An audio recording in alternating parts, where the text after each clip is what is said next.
presentation of Fox Sports. We are Fox. We are MC. The ball was flying for the Royals at Target Field as the Royals hit 5 home runs in the last 2 games to take the series. And that was at sea level. Tonight the Royals play in the Mile High City. Game 1 with the Rockies is next on Fox Sports Kansas City.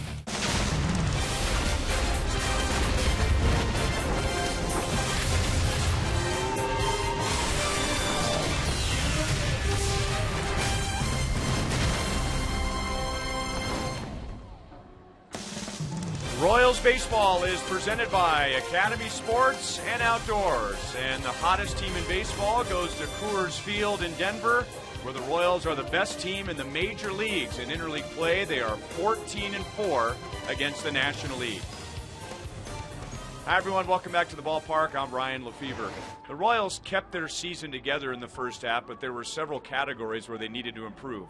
They needed to play better against the division, they needed to play better at home, they needed to win more one-run games, and they needed to hit better with runners in scoring position. They are doing all of that, and they've really improved against lefties. This goes back a few years with this young Royals team really struggling against left-hand starters, and that really was what was happening earlier this year. They had a losing record against lefties, but after knocking around Tommy Milone, a nemesis, in his first appearance against the Royals as a member of the Minnesota Twins, the Royals are now 7-2 in their last 9 games against left-hand pitching. And let's welcome in Rex Hudler. This is a team that has become one of the best teams in the American League, and yet we have to remember they are young, they are still growing, and they're still getting better. They are, but the numbers are starting to pop out. And I mean, not just coming out. They're eye-popping numbers. Now, the left-handers, they struggled against them early in the season. But right now, at this point, they are 2 games over 500 against left-handed starters and hitting just under 270 against them. So they're getting it done. Now, really, you can't tell a difference between one righty or one lefty. What they're doing is Dale Swaim has them hunting pitches up in the zone. It's that simple. They're looking for their pitch. They're waiting for their pitch. And the lefties they're facing, some of these guys are the best left-handers in baseball today in 2014. It's been impressive what they've done against some of the best. And that's what they're doing, simply being patient and selective, finding their pitch. And the Royals could really use some good pitching at Coors Field. The Rockies are in last place in their division, but have the most impressive offensive numbers in the major leagues.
went deep over the weekend, and of course he is their all-star Gold Glove catcher. So a little concern last night when he felt a little pinch in his right knee, ended up leaving the game a little bit later. Royals said it was precautionary, but Salvador Perez is in the lineup here today. Joel Goldberg back at Coors Field. And of course, there's always going to be concerned if there's any health issues with Salvador Perez. He leads the majors in games caught, innings caught, in pickoffs. So he is such a vital part of the Royals. But Ned Yost says he was honest last night. He mentioned to them that he felt that little pinch, feels great today. And even though he plays so many innings, Ned Yost counts on his catcher to be honest. We talk to him every single day. How you doing? How you feeling? And teaching him the difference between thinking with his heart and thinking with his head. And he's starting to understand that a little bit now, the importance of having him strong every single day. So it's a trust factor, it's a communication factor, and it works quite well.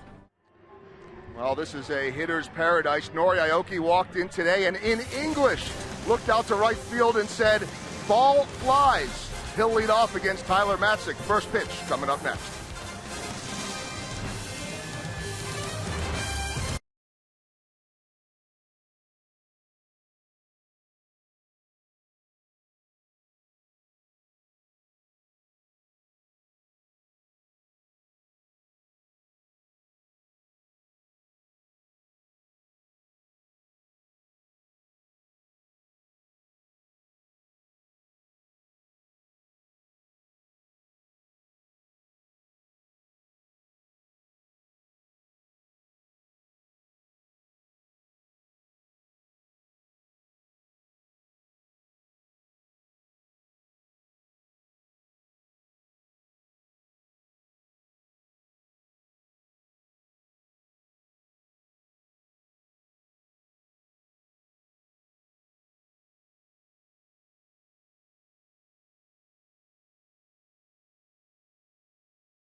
Chevy dealers, make your move to Chevrolet today. By the Missouri Lottie, try the new Lucky Sevens playbook. And by ATT Uverse, find out what's possible with AT&T. Call 1-800-PICK-ATT, mobilizing your world.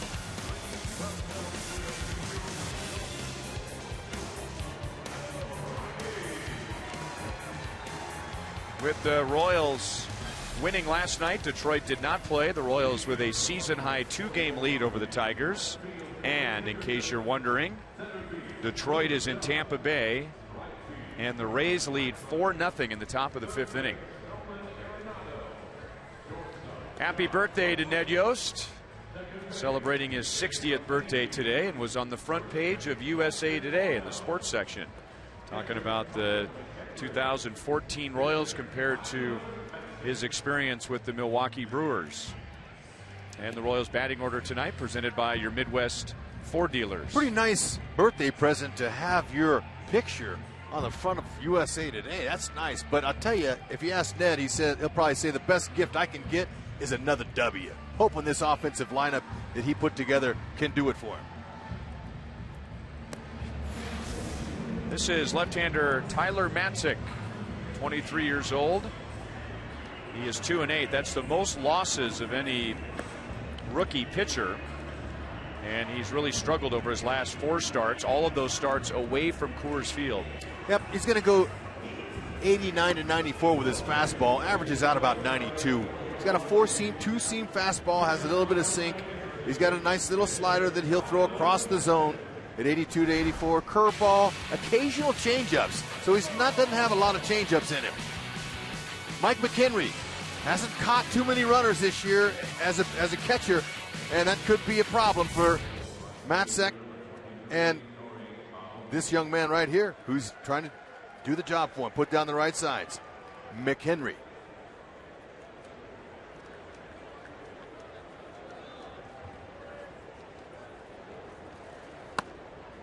Ball one outside to Nori Aoki.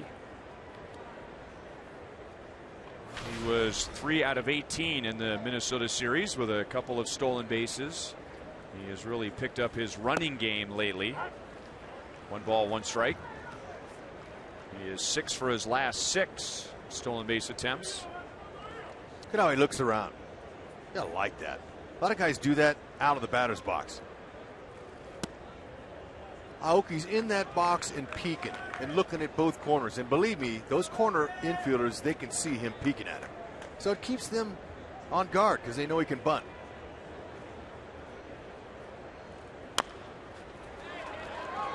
McHenry will pick it up and over to Morneau in time for the first out.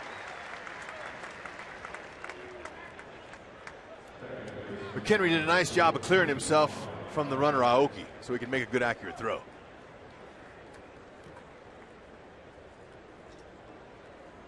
There's our crew chief tonight, Jeff Nelson. He's at first base. Mark Carlson is behind the plate with Scott Berry and Laz Diaz on the bases. Just a quick 2-game series here, and then the Royals head to Arlington for a 3-game weekend series with the Rangers. Ball one to Omar Infante. The Royals are the best team in the major leagues in interleague play. They are 14-4 against the National League, and that includes the 2-game sweep of the Rockies at Kauffman Stadium back in the middle of May. Can you believe that was 3 months ago? That's off of Arenado's glove, and Omar Infante, he'll round first.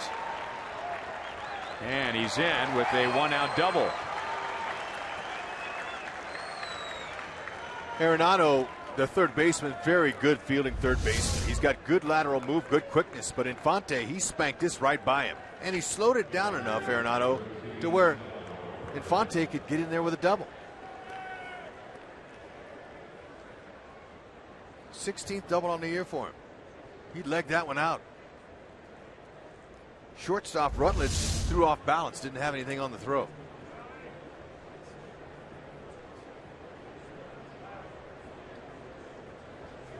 And good to see Salvador Perez back in the lineup. He played just 6 innings last night, had some soreness in his right knee. Eric Kratz promptly pinch hit for him in the 7th inning and homered. And then homered again in the 9th inning.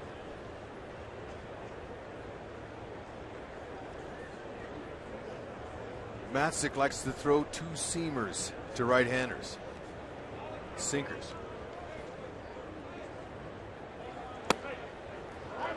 Over the inside, 1-1. He's got a little slider, but that curveball, he likes to throw it to the back leg of the righty.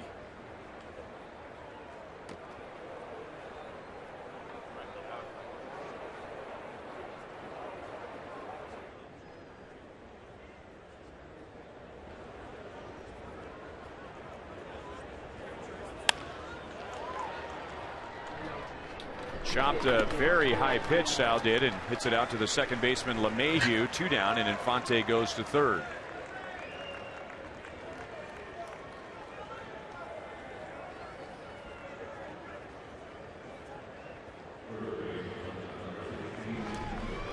Just a reminder, as you enjoy a cold one, to look forward to Miller Time later in tonight's game, brought to you by Miller Lite. How about the cover of Sports Illustrated? Now, I'm going to guess that was the 2-run pinch hit home run that Billy hit to get him going. Now, he hit another big home run, I think, the next game as well. Or maybe it was a couple games after that. But right after that, that got him hot. Nice to see it.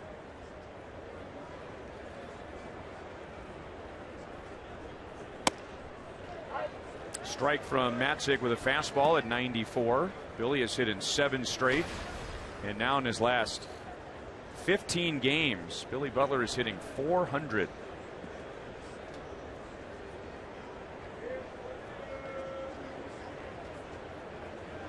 Going to try and pitch him inside, and that was actually a mistake pitch. They were trying to jam Billy, and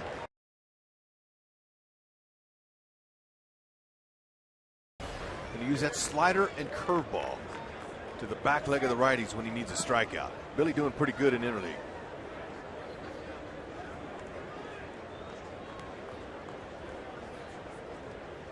And that was out over the plate and hit very hard, but Arenado, the Gold Glover, gets Billy, and that strands Infante at third base. Woohoo! Man, that's a hot corner. Royals hitting the ball hard early.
Wow. I think that's a coin flip. Anyone in Ned's lineup offensively from top to bottom could do it. But now James Shields might get a few votes the way he's been pitching lately. He has done very well against the National League, 3-0 in 5 starts, which includes a win against the Colorado Rockies back on May the 13th. Gave up just 1 run in 7 innings and struck out 8. Walt Weiss in his 2nd year as manager of the Rockies. The Rockies have had an impressive year offensively, as they normally do, but they've had big time pitching problems.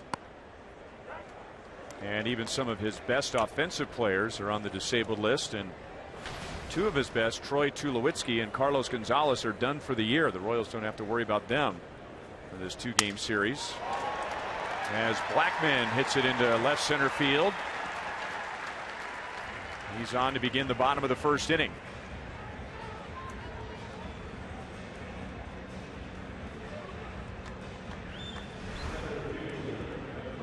Defensively, we're going to highlight James Shields. Tied for 5th among pitchers with 21 assists. Good athlete. Loves his pickoff moves too. Likes to throw to first. He will try a few to third base as well, but works well with his infielders. Matter of fact, he'll command the infielders to move at certain times in the game. He'll walk off the back of the mound and he'll move them himself. Has an idea in game what kind of adjustments he's making, and he wants to let the infielders know it. Drew Stubbs hits it hard, and that's off of Infante's glove. Aoki will throw all the way to third base, but Blackman got a good break, and he goes first to third. First 2 hitters squaring up James Shields, just like the Royals did with Matzek. Stubbs wouldn't waste any time. Fastball right over the middle of the plate. They're not missing it. That ball ate up Infante. Tough chance.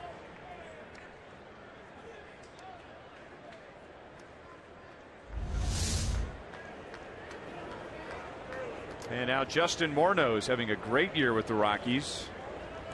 After all those injury-filled seasons with Minnesota. He's after the first pitch. Morneau was traded last year from Minnesota to Pittsburgh. Finished the season with the Pirates. And then was recruited, if you will, to the Rockies. He has some former teammates on this team. Michael Kadire, LaTroy Hawkins. No balls, 2 strikes. Morneau grew up in Canada and was a big Larry Walker fan, and Walker has deep roots in the Rockies organization. He was part of that recruiting effort. And those 26 home runs for Justin Morneau are the most against any team for him. 89 career RBIs.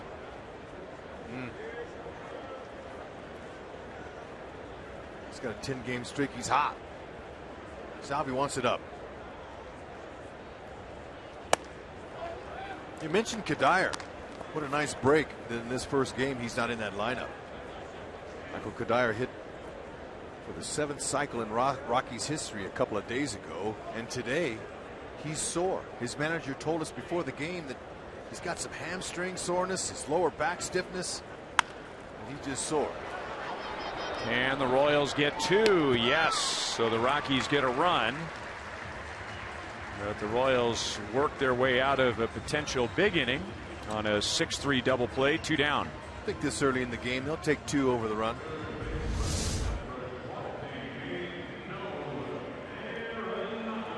Hopper. Escobar said, I got it.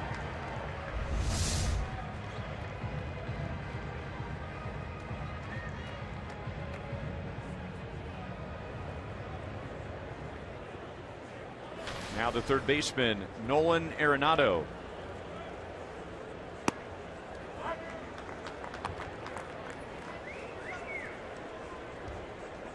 Arenado, like a lot of Rockies hitters, got off to a fast start in April and May. He had a 28-game hitting streak, which had just ended when the Rockies were at Kauffman Stadium. And then shortly after that, he broke a finger. How many finger and thumb injuries have we seen this year with guys sliding head first into one of the bases? So Arenado's been down. We mentioned Tulowitzki. We mentioned Gonzalez. 2 balls, 1 strike. The Rockies haven't really operated with the team that they planned on coming out of spring training. No, but you know, you have to have depth and contingency plans in case that happens. So Walt Weiss trying to beef up his backup guys, players that can come in and fill in.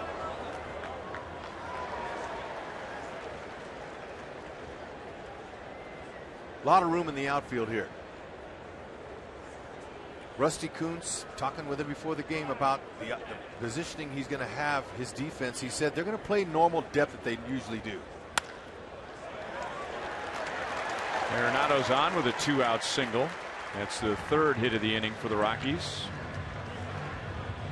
In the 90s, when I was playing outfield for the Phillies and we came here, they had us playing shallow to take away all of the doinkers or all of the balls that weren't hit so hard. And, you know, take away this area of the field here. And because anything over your head was going to be in the stands. That was their thinking. So it just depends on the outfield instructor, you know, and your coach and what he wants you to do. But you can see all that hitting area.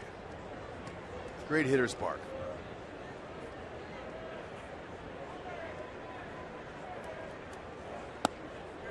I remember the first time we were here. It was 2003, and just hearing about the reputation of Coors Field, and because of the elevation, the ball really can fly here. But it's not like they built a small ballpark. They knew the ball was going to travel. And the most frustrating hits, the most agonizing hits, that first series here for the Royals in 2003. And there's a great shot of all that empty space. It was the blue pits because there's so much room between the outfield and the infield. Singles are turning into doubles because of the gaps. Doubles turning into triples.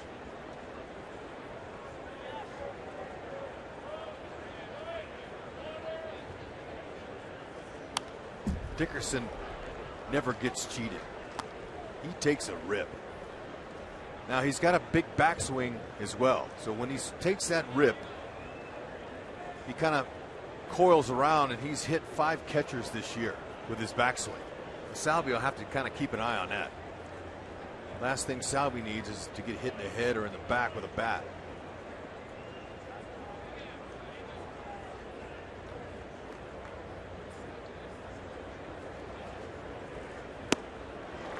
Shields strikes him out. So the Rockies end up with 3 hits. They get 1 run thanks to the double play. And at the end of 1, Colorado leads 1-0.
Of things on people's wish lists about what the new commissioner Rob Manfred should address, and one will be with all the interleague play now, both leagues with 15 teams. There's an interleague game every day.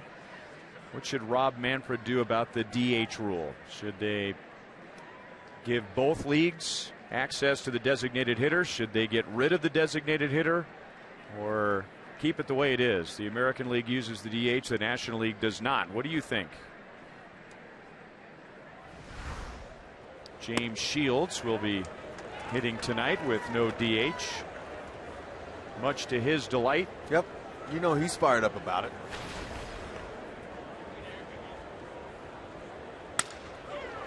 Crack bat, and LeMahieu will throw out Alex Gordon. Matzik, where it's so important in this ballpark to keep the ball down, and early positive sign for him. All 4 of his outs have been on the ground. He's got a little bit of arm side sink to that 2-seamer. He's going to work the ball on the ground as best he can, but looking at his 4-seam fastball, it was pretty straight and out over the middle. And that's the pitch that the Royals will be looking to feast off of.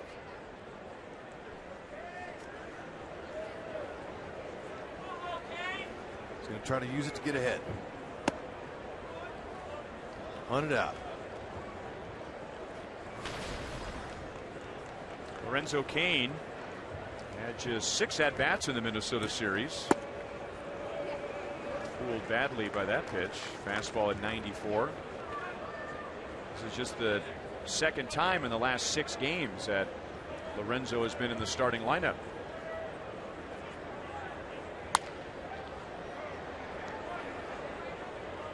Been swinging a little bit off of the plate. A little bit aggressive, over anxious. Those things happen periodically during the season.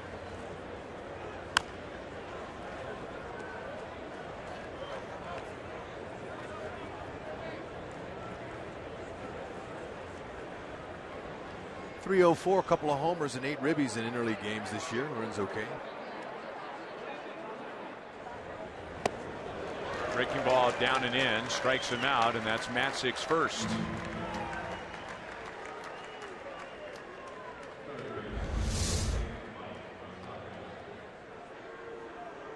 Curveball to the back leg of the righty. That's going to be Matzek's finish-off pitch to the righties. Got one right there. Looks good to the hitter, but depending on the bite on the ball, the break, that's what they got to figure out. 2 down to Mike Moustakas. He hasn't seen a lot of the Rockies in his career, but he has done well against Colorado. 7 out of 15. Royals were last here in 2011. Of course, the Rockies were in Kansas City for that 2-game series in the middle of May. The Royals swept that series. There's a broken bat and past LeMahieu, and a base hit into right center for Moustakas with 2 down. And some moose calls here. This beautiful ballpark. A lot of fans. A lot of Royals fans. You know, when the Royals came off the field for batting practice, Rhino, I was down near the dugout with some friends, and there was a nice roar of appreciation to the Royals. A good round of applause. You know, Royals haven't been getting any of that. It's nice that they're starting to get some respect. Fans are coming up here, 70, I-70 all the way across, wanting to see their team.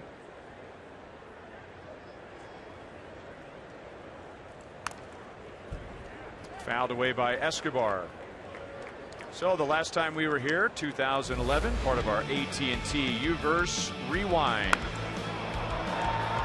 Royals are 5-7 all time at Coors Field. Folks, you can vote on down the line. And when we usually look at highlights from the Royals here, there's usually a lot of offense involved.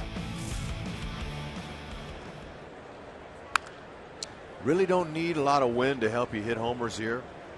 Seems like, you know, when that wind is blowing out or even from left field to right field, it sucks the ball towards the bullpens that are in right center. Ball really flies out of that part of the ballpark. I was watching batting practice today. Saw Willingham hit a little jam shot off of his wrist, and it looked like it was going to be a flare, and it hit the base of the right center field wall. Just amazing how the ball really travels here.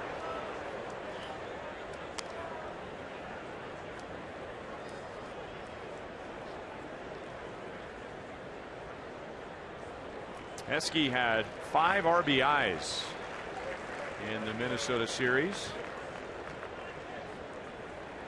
Batting with 2 outs, and lately that's been a good thing for the Royals, hitting almost 300 with 2 outs. Hitting a lot of base hits up the middle. On the ground to the shortstop Rutledge. He'll go to second for the force on Moustakas, and that ends the top of the 2nd inning. The other I-70 series, the Royals and the Rockies.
be members of our home broadcast crew. That is Chad Wimberly enjoying a cold beverage, and the Royals and the Rockies. Chad can go to McFadden's, located in the Power and Light District, for the official Royals watch party if he hurries home. That's tomorrow for the final game of this series with the Rockies. The party starts at 7:30 with a special appearance from the K crew and Royals Hall of Fame pitcher Dennis Leonard. So tomorrow at 7:30 at McFadden's. All fans in attendance have a chance to walk away with many great prizes, including tickets to an upcoming Royals home game. And admittance to the party is free. James Shields going to work that cut fastball. He's got that.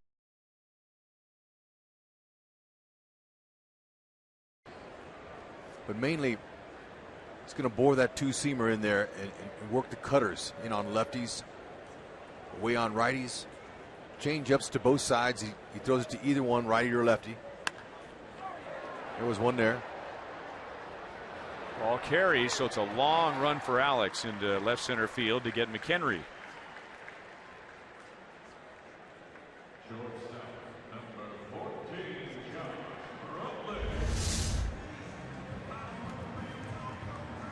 Change-up, see how that ball moved down and in. Now, the thinner air up here, the ball doesn't quite break as much as it typically would in the humidity.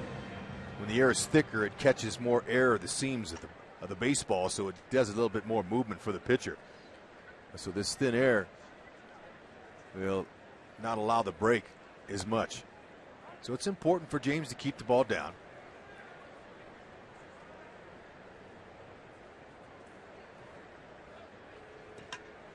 Waking up this morning, looking out the windows, looking at the mountains was a beautiful thing. We used to have a nice view of the mountains from the broadcast booth, and many fans the same, but to the left of the scoreboard, they're building some apartment buildings. So from way up there, you can see over the apartment buildings and see the beautiful Colorado mountains, but in the lower levels, instead, you have to soak in the breathtaking view of an apartment building under construction, which is underrated. There are worse things you could be looking at. 1-2 on Rutledge. Yeah, that view we just gave the folks was from the upper deck. It's also a nice crane out there. I mean, we shouldn't totally bash the construction of the apartment buildings. I mean, if you like cranes, hey, there you go. It's a big one.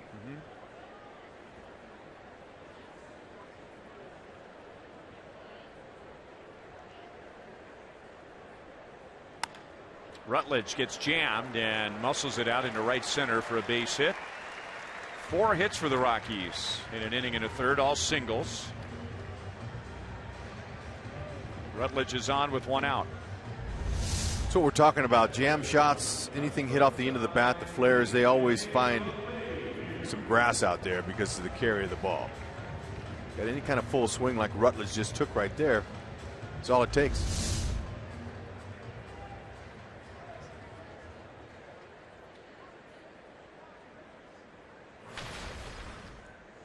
Now the second baseman, DJ LeMahieu.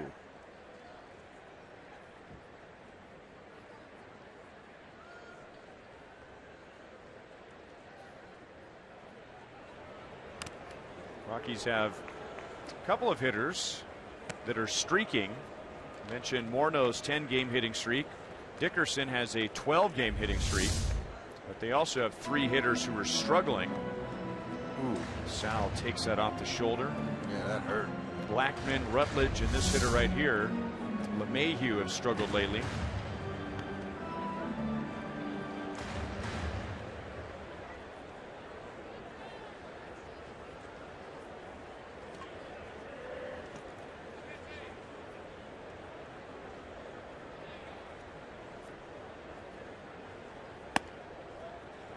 Big kid. 1-1. 6'4", 205. Him and Tulowitzki, when Tulowitzki's out there, make a pretty big middle of the infield.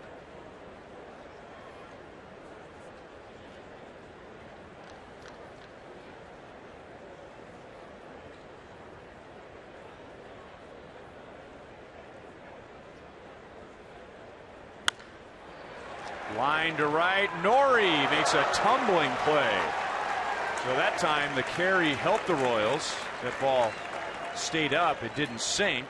And Nori gets the second out. Right on contact. Aoki was breaking in. Very nice read. Watch him up at the right. He hit, the ball's hit. He's coming. Well, outfielders, I'm telling you, it's not as easy as it looks. You got to read the spin of the ball. That's hard to do. You got to tell what the flight is. You pick it up as soon as you can. Tell whether it's got a little hump back to it, or if it's rising. Backspin. A little bit low to the pitcher, Tyler Matzik. He is 4 out of 23, which figures out to a 174 average.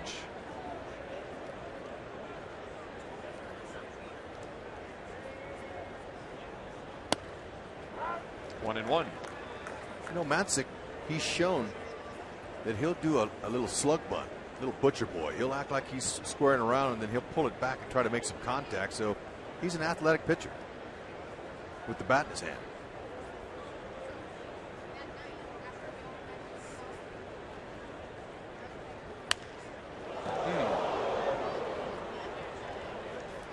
A little tardy with that swing. I believe everybody's all right.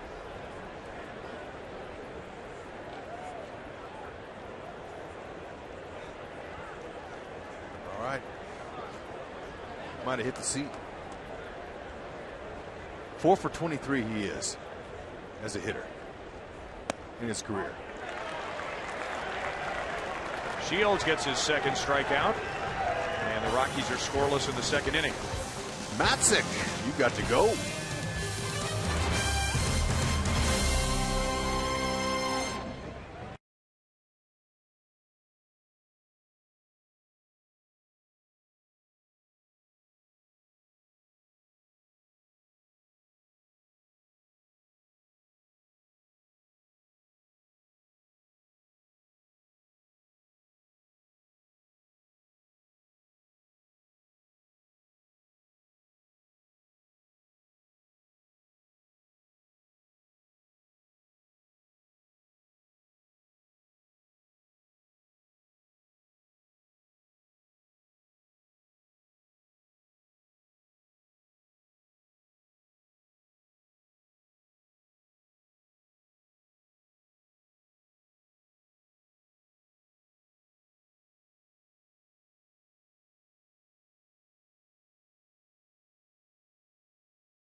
The dealers bring you the MTP of the game, the most trusted player, brought to you by the most trusted brand, Honda.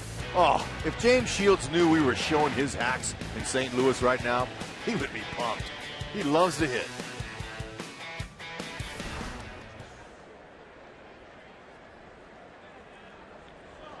He will lead off the third inning with a smile on his face. He is 2 out of 5. He's one of just 5 American League pitchers that has more than 1 hit this year. That ball's hit all right. Got on top of a high pitch, and he will not run it out at all. The rules are completely different for pitchers than position players, especially at Coors Field. A routine ground ball, and with the high altitude, the Royals do not want James Shields to waste any energy running out a routine ground ball. Yeah, and basically, you know, he's ready. He's looking for that pitch. With nobody on base, he gets a chance to swing. You know, he wanted to try to connect on one, but it's it's your wind. If you run hard in this altitude, you're going to get some, you're going to breathe heavily. And sometimes at this altitude, you have a hard time regaining your breath right away. So it'll definitely, you can notice a difference.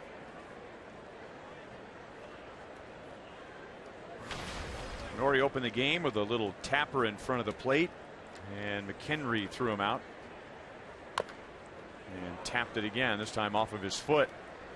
There's been relief pitchers that like to sprint in from the bullpens, and there's been some guys on visiting teams that have sprinted in and couldn't ever catch their breath on the mound.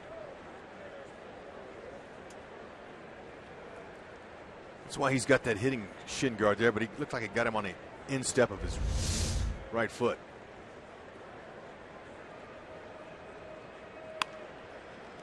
Slaps it over to Arenado, and now 2 down.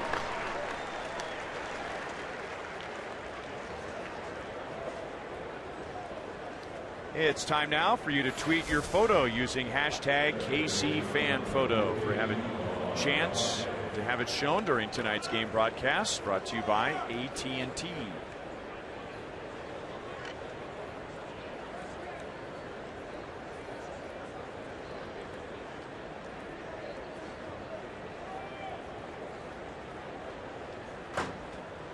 Seven outs on the ground for Matzik. Doing a good job of keeping the ball down. Infante hit a smash off of the third baseman Arenado's glove in the first inning and ended up with a double. It's a good way for him to start this little 2-game series. He was just 1 for 18 in Minnesota. So he's been struggling. No way around it.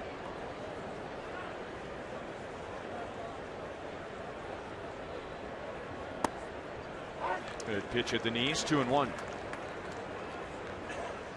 Omar's done very well against the Rockies.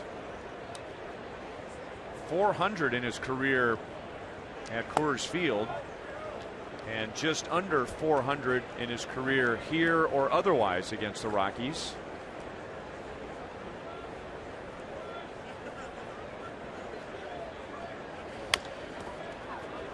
Arenado, good play. Oh my. Good hands. Another ground ball out. Matzik gets the Royals in order in the top of the third inning.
So our Mazda Game Break, the latest of the Ice Bucket Challenge to benefit ALS research, and some of the players' wives were here.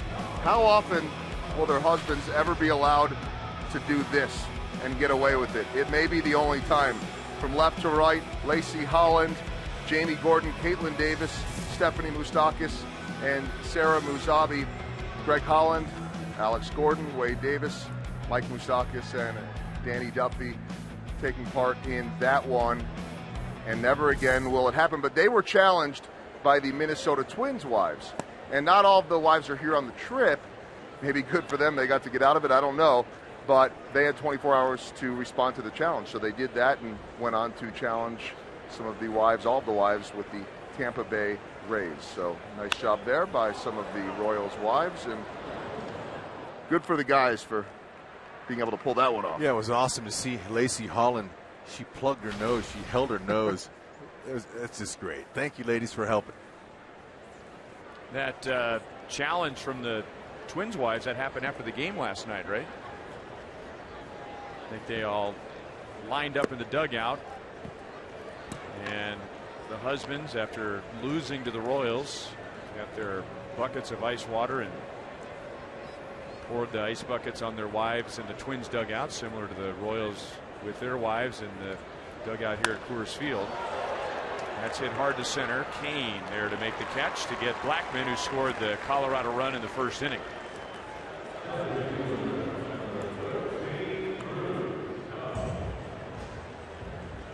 Rockies have 4 hits, and 3 of those hits tonight from right-hand batters, including Drew Stubbs, who steps in here with 1 out.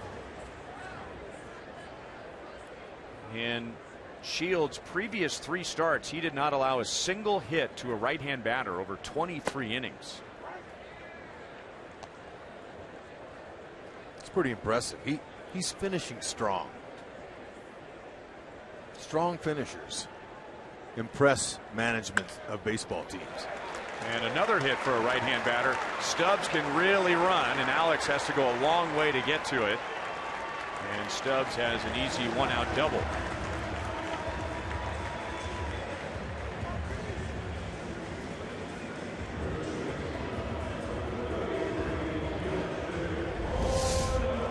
Believe me, the Rockies, they know all about the Royals. Rockies were hotter than firecrackers when they came to the K offensively. And the Royals pitching shut them down, so believe me, they know that. Talking with Walt Weiss before the game, their manager, he said he has a lot of respect for the Royals and especially the bullpen. He said their key is to score runs off James Shields early and keep that back end of that bullpen out of the game. You had mentioned Shields finishing strong. Remember, he had that 8 stretch start where he didn't look like James Shields. His ERA was almost 6. But now in his last 8 starts, he has the third best ERA in the major leagues during that stretch, under 2. As Morneau flies out to Kane, 2 flyouts to Kane in this inning, 2 down with Stubbs at second base. Shields has been around for a long time, and he just explained that every year there's just a stretch of games where something gets away from him. It might be his mechanics or his command or control of a pitch, but in typical James Shields fashion, he just continues to compete. And this year, no different than any other, that he figures it out and gets on another good run. He knows his role in this team. Since he's gotten here, he's been a leader. He's got a win in the World Series for the Rays.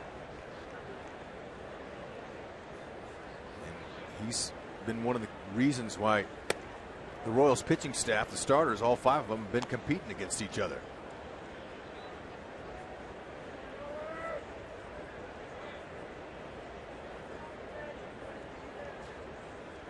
Facing Arenado, he's singled to center first time up.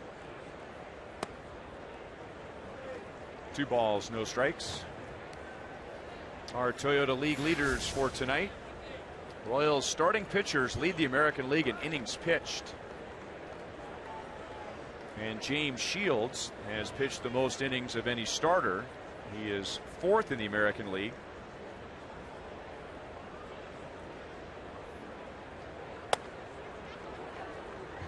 (3-0). He's looking to top the 200 inning mark for an 8th consecutive year, James Shields.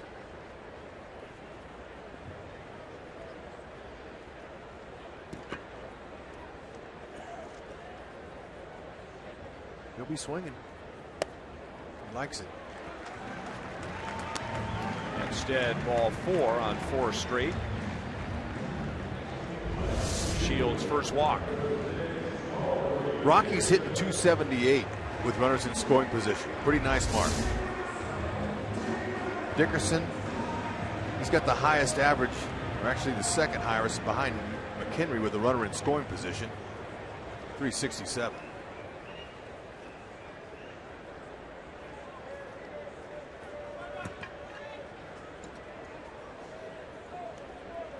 James struck him out in the first inning with a good changeup and jumps ahead 0-1. Dickerson yesterday was named the National League Player of the Week. For the previous week, he had 11 RBIs and 3 home runs, 4 doubles. So this is one of the hottest hitters in the game, and he bats with 2 on, 2 out.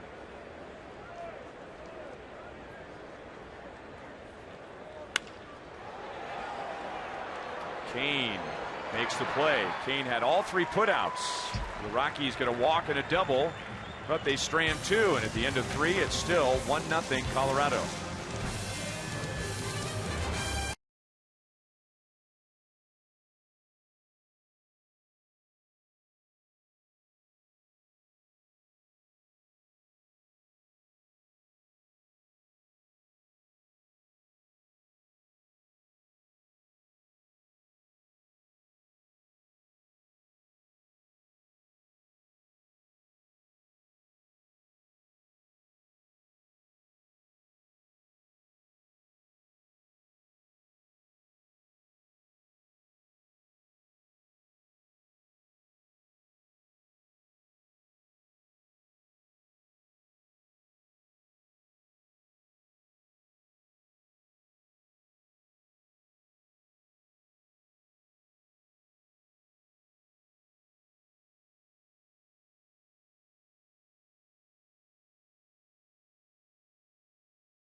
In Overland Park and by your Midwest Ford dealers. Visit your MidwestFordDealers.com.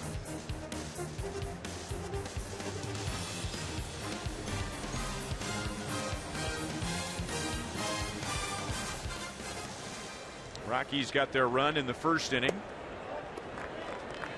Royals have 2 hits in the first 3 innings against Tyler Matzik. Salvador Perez grounded out to second base in the first inning. Billy Butler will follow him, and then Alex Gordon.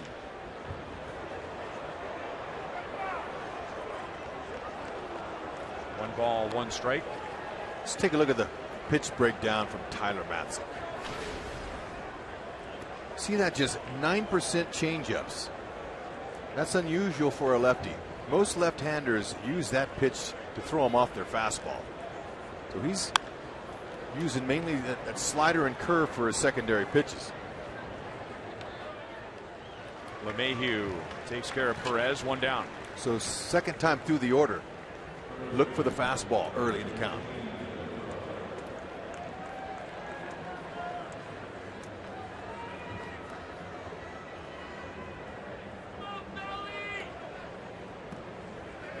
Billy grounded out sharply to Arenado to end the first inning. With his 7-game hitting streak, he had 6 hits in the Minnesota series. That breaking ball is inside.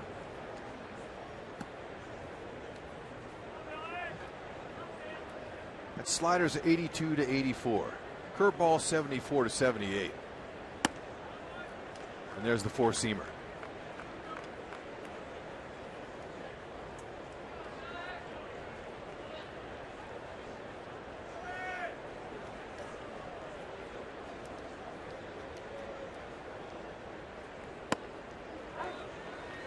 Two and one.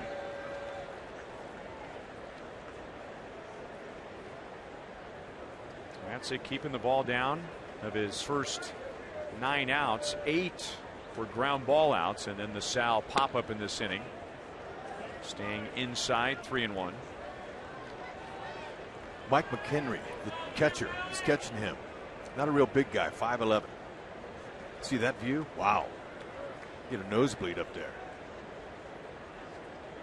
But a very strong defensive catcher. He's got good hands, good catching tools, good leadership role skills back there. Billy on with Matzik's first walk, and we showed you earlier Billy on the cover of Sports Illustrated. Ned Yost had an article written about him in USA Today today, and Ned talked before the game tonight about the Royals getting some national exposure. And we'll get to that after this pitch to Alex, who grounded out his first time. And here's what Ned had to say. That's what you do it for. I mean, you know, the fun of this job for me is to watch them grow, watch them develop, and watch them become successful. And, you know, that's what, you know, winning baseball games and watching young men succeed at their sport is what drives me to do what I do. And when you're good as a team, and you're one of the hottest teams in baseball at this time of year, and you're in first place, you're going to get some exposure. Royals aren't used to being in a place like this, and the national fans are saying, wow, what a nice story. You work hard during the course of a season for players, like Ned was saying. You're hoping they have success. And I remember as a player, you're going, wow, where's the love? We're having a great first half, and there's no national love. It's because you don't get that until you get to the end of the season and you're in first place. That's when the love comes. If you read USA Today on the sports page, a big picture of Ned Yost, and Ned being very candid about mistakes he made in Milwaukee, which led to his being fired with 2 weeks to go, and the Brewers on the edge of the postseason. And Ned was out of the game entirely in 2009, just went back to Georgia, spent some time with the family, had a lot of time to think and reflect. And when he was offered the job by Dayton Moore in May of 2010, he was very eager to put that new approach, that new way of thinking into practice.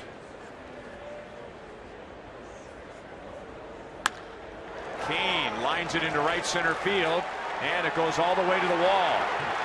Butler to third. Mike Jershely is going to wave him home, and the throw is dropped by McHenry as Billy was trying to get around McHenry. Kane goes to third, and the Royals tie the game at 1.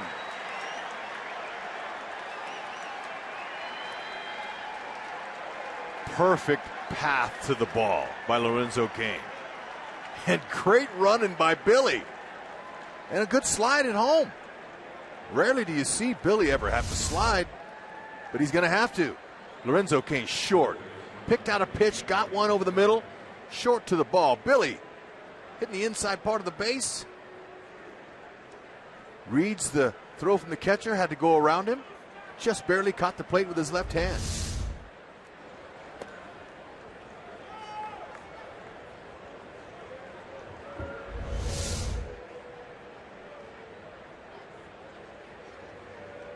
McHenry couldn't hold on to the ball.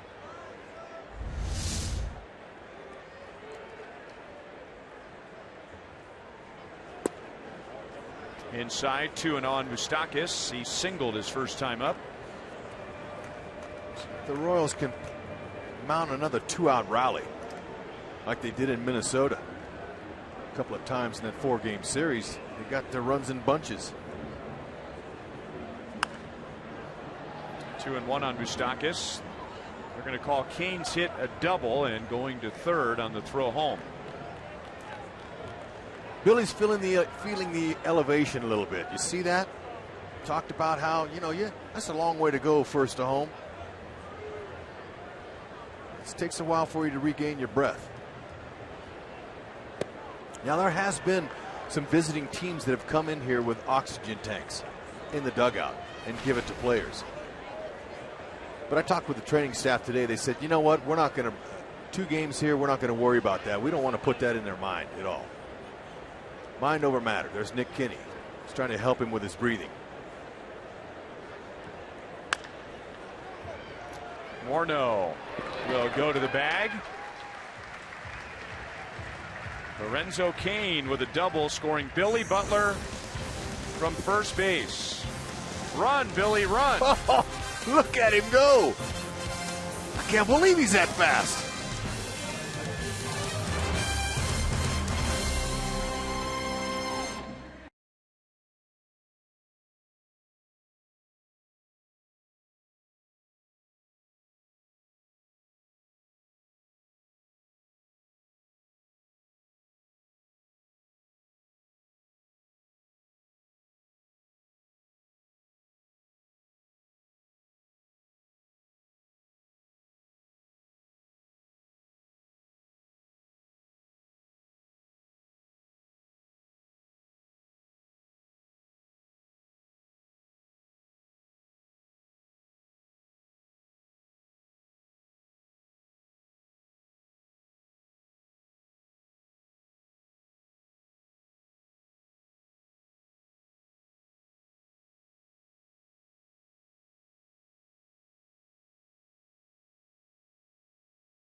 Fourth inning, and coming up at Kauffman Stadium a week from tomorrow, it's Irish Heritage Night. The night will feature authentic Irish music, entertainment, and activities for the whole family, and the first 10,000 fans receive this Royals Shamrock Cup set, courtesy of Fox Sports Kansas City. Go to Royals.com/Irish for tickets. Billy Butler back out there at first base after scoring from first on the double by Kane to tie the game. Michael McHenry leads off the second inning. He flied out to deep left center field in the second inning. A ball caught by Alex Gordon.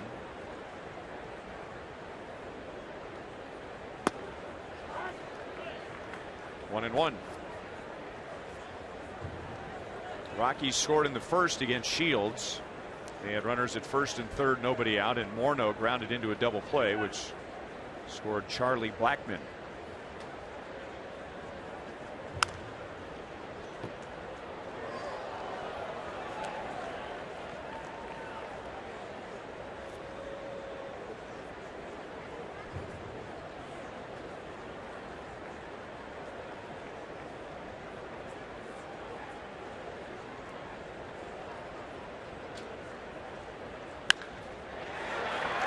That's a fair ball.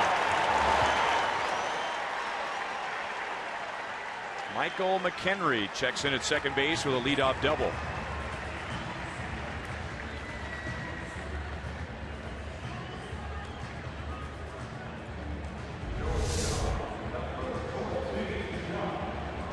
Out over the middle.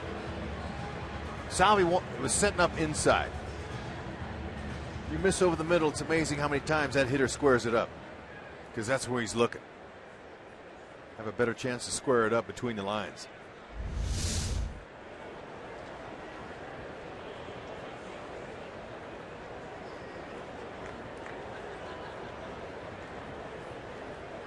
Now Shields gets Josh Rutledge, who hit a loop single to right center field in the second inning.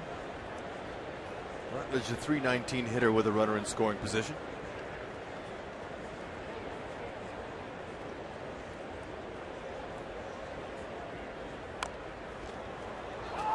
Just foul. Heads up by Sal. Jumping on that as quickly as he could and was going for the out at third.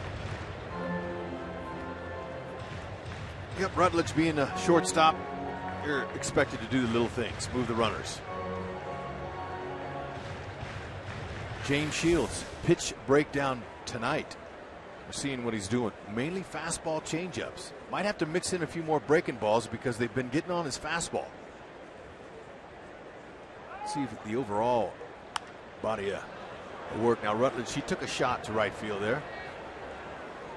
He did not notice, maybe he did, that Escobar ran to second base for a pickoff. So he could have pulled a ground ball as Escobar was at second base when the pitch was delivered.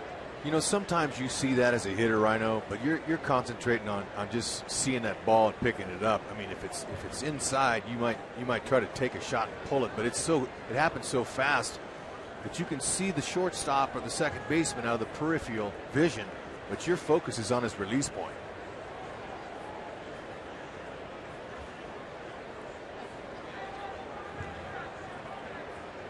Now, if the shortstop breaks early enough, and the pitcher comes home, you got time to see it.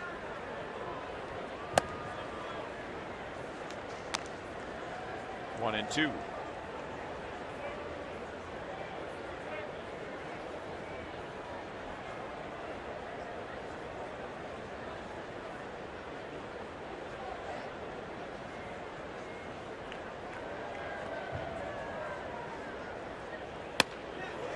Struck him out with a fastball up. Rutledge leaves McHenry at second base. One down.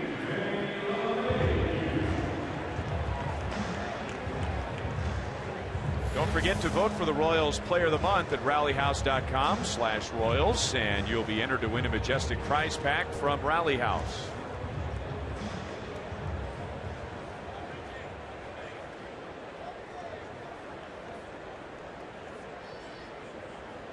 DJ LeMahieu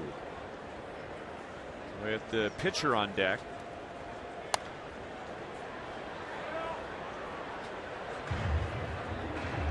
LeMahieu lined to right in the second inning, and Aoki made a tumbling, rolling play in right field to take a hit away from LeMahieu.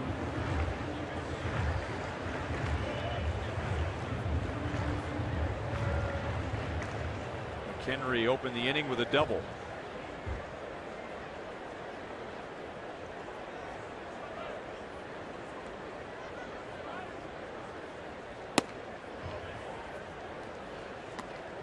One and one.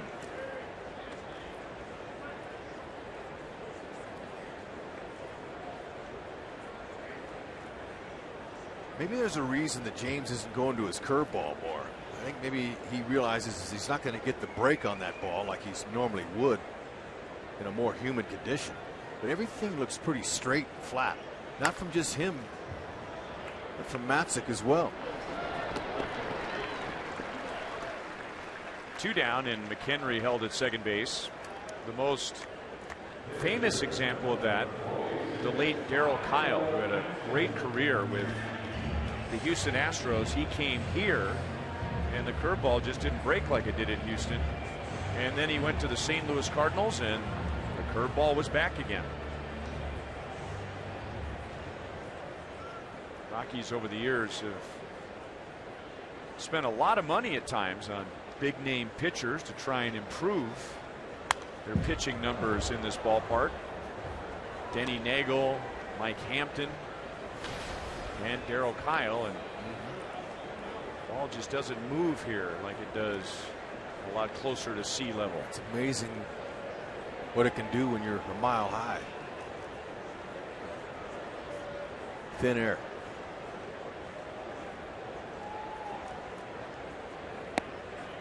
Good breaking ball, and it's 0-2 on Matzik. Shields struck him out to end the second inning, and now trying to take care of him to end the fourth. Leadoff double by McHenry, and is still standing there with 2 down. That ball will stay fair. So just trying to put bat on ball and avoiding the strikeout. He does better than that. He ends up with a hit and extends the inning to the top of the order. And he looks like he can swing the bat. You could tell earlier in the count he had some pretty good rips. It's good. He's just trying to do exactly that. He's trying to flick it up, flick it over there to Moose, and he got lucky.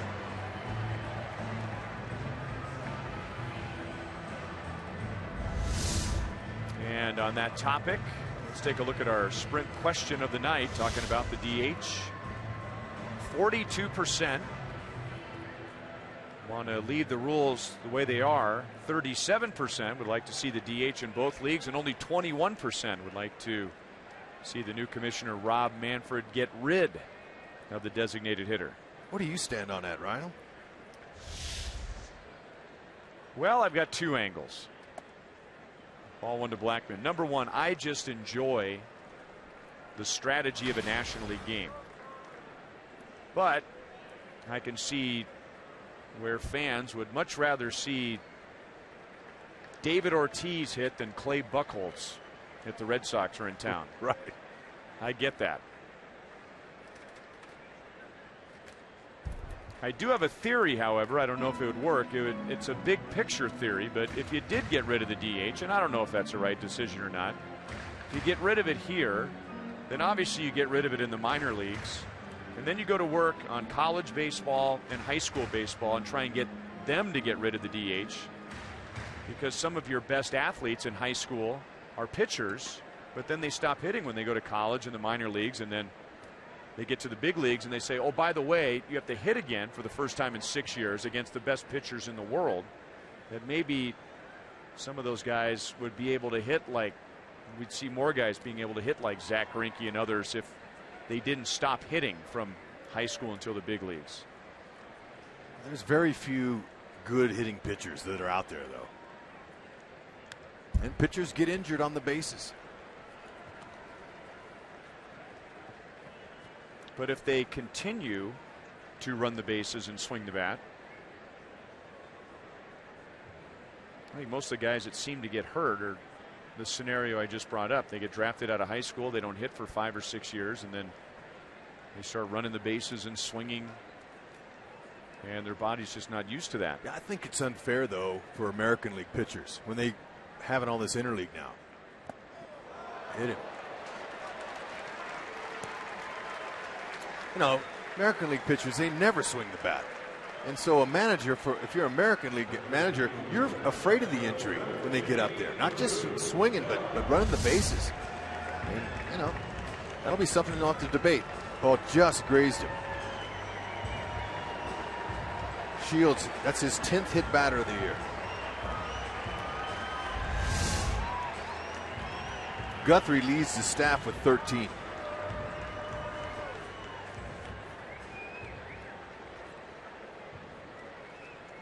So Shields was 1 strike away from stranding a leadoff double. And now the base is loaded, 2 down. And Stubbs has had 2 good swings against Guthrie. He has a single and a double. Big point in the ball game for the Rockies. He's 1 for 4 this year with them loaded. 1-1. Change up, but it was up. That's not where James wanted it.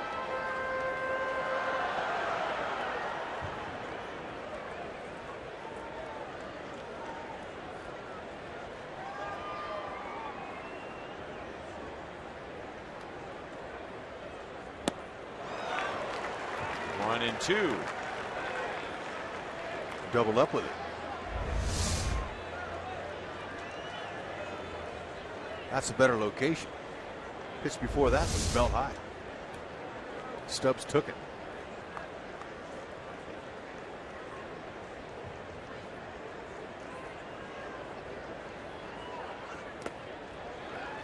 Lays off the pitch this time, 2-2.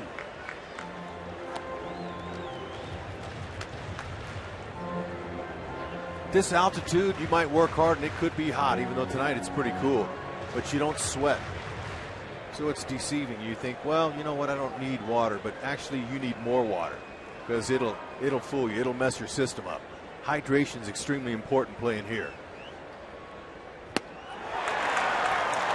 So Shields works in trouble, out of trouble, back in trouble, and then out of trouble as he strikes out Stubbs with the bases loaded. Ooh, he's saying, jump on, fellas. I'm driving.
Deal during the Jeep Summer Clearance event. And by 5 Hour Energy.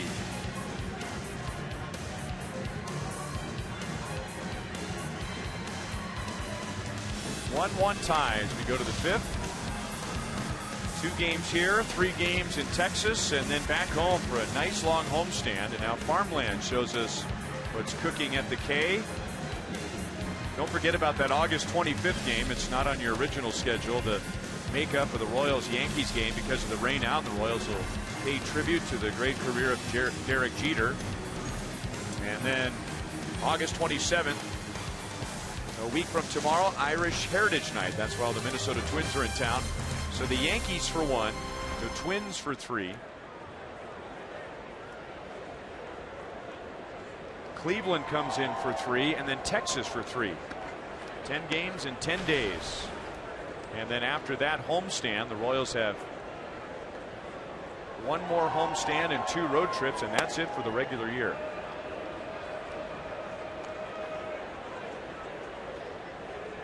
Now Cetus Escobar, James Shields, Nori Aoki.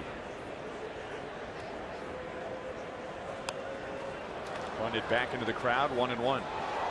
You know, you do a nice interview with Ned Yost every day for the radio side, Ryan, and it's really interesting to sit there and listen to the questions you ask Ned and how he answers them. But he used 2 words today that I hadn't heard before. And when you're talking about the way the Royals have been playing, impressive against the Oakland A's at home, taking 3 out of 4 there. Going to Minnesota, taking 3 out of 4 from the last place team. You know, their focus, Ned said he used deadly focused. That means business. Their focus at the task at hand each day. Trying to do whatever they can do. James wants to help himself here. Maybe he'll take a pitch. He swung at the first pitch last time. I'm sure Ned in his heart of hearts knows that there are some games that are bigger than others. But one thing we all learned about him when he took over in 2010 is, at least publicly, you're not going to get him to say unless we get to the very end of the season, this is a big series, or this is a big game, or this is a big homestand. Because he's got a pretty standard response, which is every game is big, every series is big, every homestand is big. And at the same time, I would think to see this team as focused as they are, and they've got a lot at stake. They're in first place, but no increase in effort against the A's and no decrease in effort against Minnesota in back-to-back 4-game series. Very even keeled. Consistent.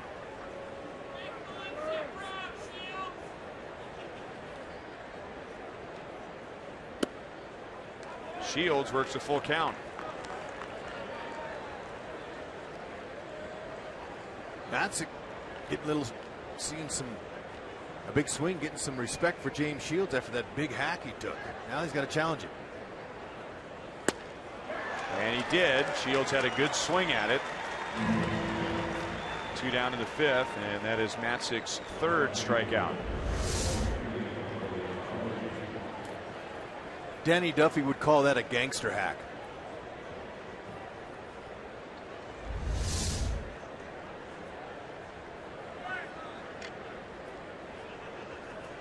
When Aoki was up last time, Rhino, Arredondo, the third baseman, he was in.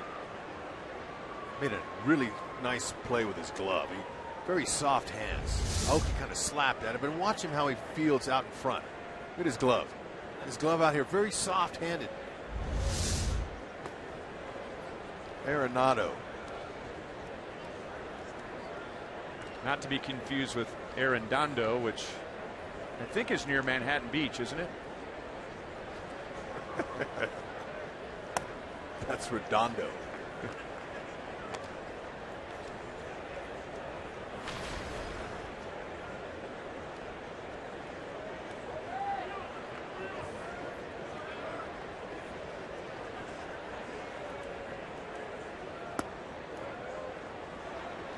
On Nori.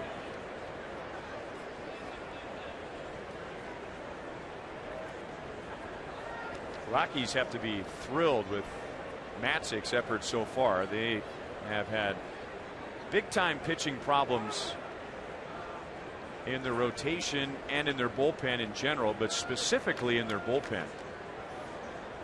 So the more times that Walt Weiss has to go to the mound and make a pitching change in a single game, the more times he's rolling the dice. There's Matzek's 2nd walk. Trying to pitch deep into the game tonight. He's not quite at 70 pitches with 2 down in the 5th.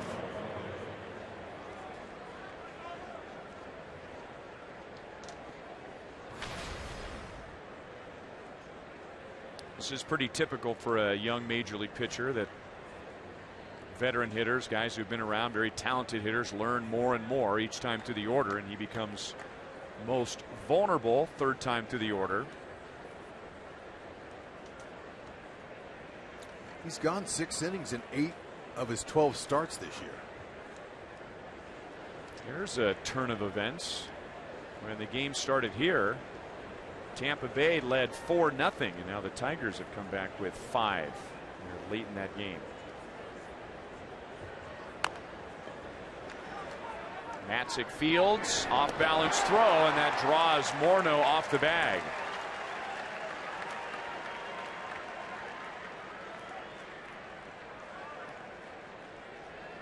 It's a tough play. You'd like to be able to catch the ball, get your legs under you, and throw, but he was off balance. Right leg swinging away, very difficult to aim that right, and I'm glad they're giving him a base hit on that. He'll take it.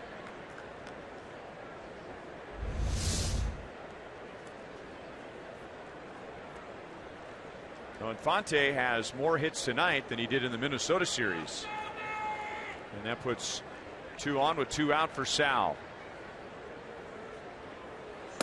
Nori takes off for 3rd, and that was mighty close. Arenado points into the Rockies dugout.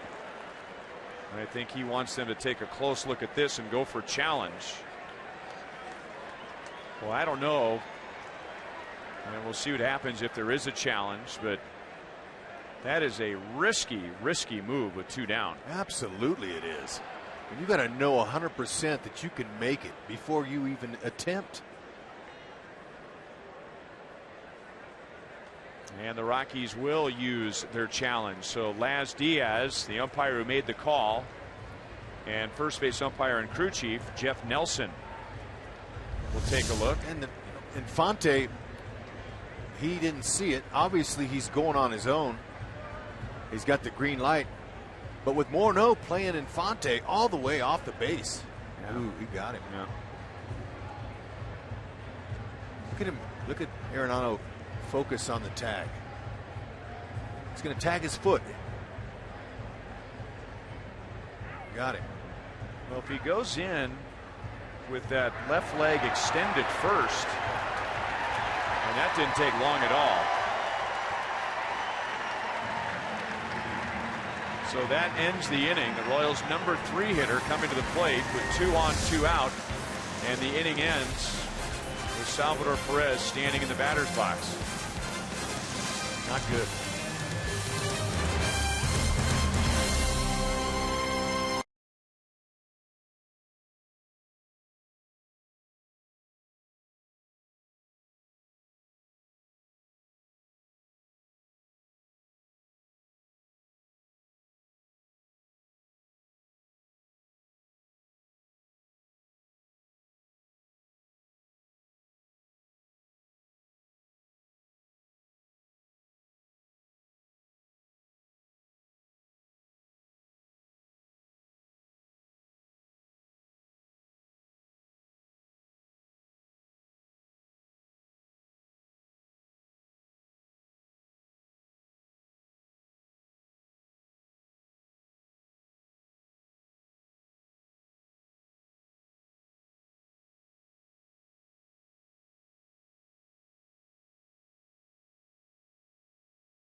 Game 2 tomorrow.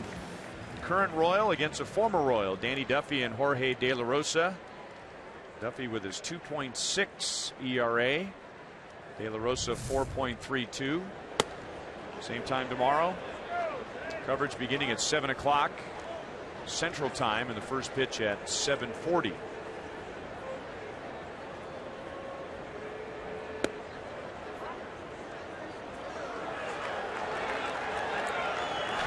Whoops.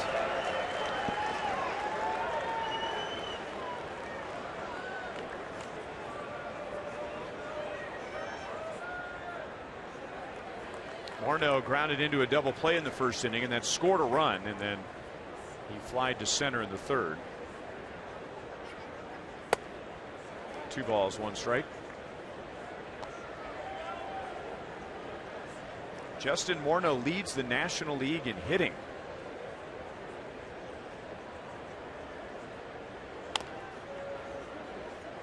Got a chance to win a batting title, and think of Morneau, you think of home runs, RBIs. Last year, Michael Kadire won a batting title.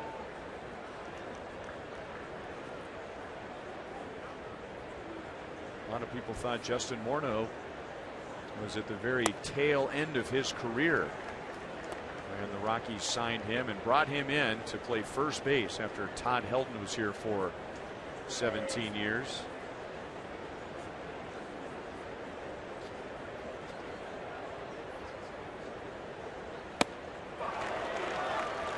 Shields with a fastball up, strikes out Morneau, one down in the fifth. Looks like James Shields really trusting his stuff as far as that fastball goes. He's challenging guys. Looks good to the hitter, but you can't catch it. So just with that high fastball and his changeup, he's getting by so far. Changeup comes out of that same slot as the fastball, but it ends up the bottom falls out. Well, that's why we haven't seen too many of his breaking pitches. Arenado jumps on a breaking ball. It will carry. It will carry, and it will land in the bleachers. Maybe that's why he's not throwing his curve.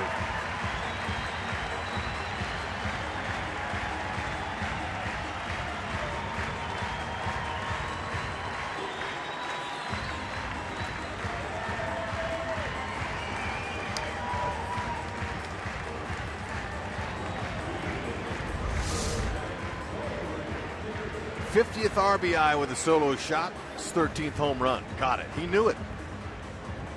Nice easy swing when you get it the back underside. See how he kind of hopped up like that? He knew that he had enough to get it out of here. With the carry, he's done that a few times.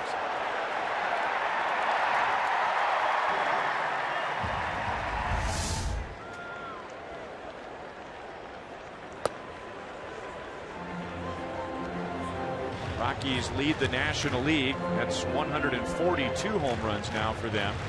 Arenado's 13th. Now Arenado is 4 out of 5 against Shields, going back to that series at Kauffman Stadium in May.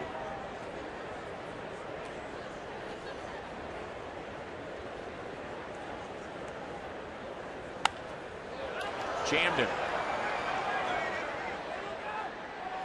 Moustakas is there. He'll make the play for the second out. We invite you to come out to Kauffman Stadium and grab your very own Royals eco-friendly baseball cap. Presented by Grundfos. That's Friday, August 29th. The Indians are in town. The first 10,000 fans will get a brand new baseball cap made from 100% recycled water bottles. Gates open at 5:30. Make sure you get there early for tickets. Royals.com or call 1-800-6-ROYALS.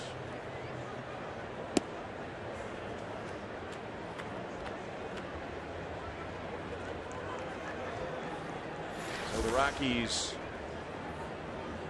these are major league rankings. Best batting average, highest OPS, second most runs, second most home runs. That's 2 hits for McHenry. And that is not atypical at all. That's pretty typical for a Rockies team.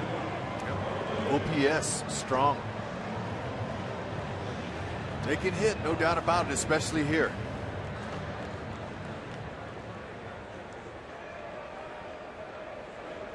So you ask, why are the Colorado Rockies 26 games below 500? Here are the pitching ranks for Walt Weiss in the major leagues. Last in ERA, most home runs allowed, second from the bottom with most walks, second fewest strikeouts, and they have as many blown saves as they have actual saves, 19 and 19. But tonight they pitch well. They've hit another home run as Arenado goes deep, and at the end of 5, Colorado leads 2-1.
Inning.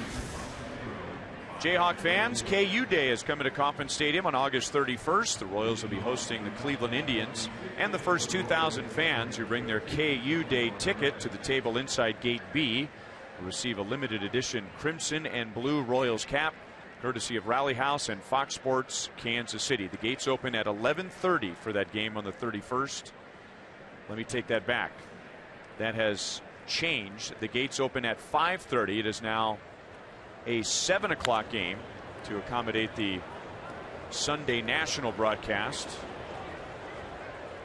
So 5:30 p.m. If you have tickets for Sunday, August 31st, that has been moved to a night game. And that's more national attention for the Royals as Salvador Perez is out. We were talking last inning about the Royals being on the cover of Sports Illustrated. Front page article on Ned Yost, USA Today's sports section, and then the Royals being added to the national schedule for the Sunday night game on August 31st. Crowd's filling out here.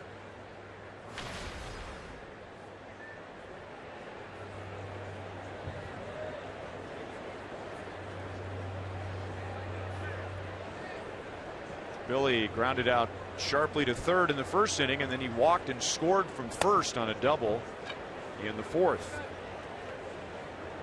So he bats with one out in our Sonic Slam inning. Our contestant tonight is Joe Watts from Kearney, Missouri, and if the Royals hit a home run in this inning, Joe wins $4,000. 1 ball, 1 strike. If the Royals hit a grand slam out of the park, Joe wins $25,000 from Sonic and the Kansas City Royals. Billy got to run in this Mile High air as he ran the bases and scored the only run. Now let's see if he can put one in the seats for Joe. Ooh, man, good pitch. Do it on. He just missed it. Third time through the order now. Matzik, they've never faced him coming in. So you would think now they have a chance to understand what he's throwing. Mainly fastballs, slider and curves. Very few changeups. However, this inning he's thrown 3 changeups. Drill to right field. That'll stay in the ballpark, and Blackman will play it off the fence as Billy is into second base with a double. 27th double for Billy. Good 2-strike approach there. Let the ball travel deep. Stayed on top of it.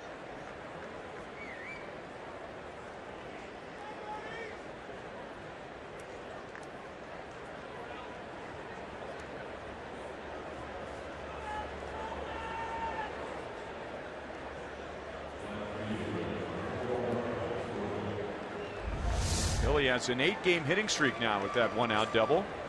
And now Alex Gordon and Lorenzo Cain will try and get him home. Alex is grounded to second and struck out.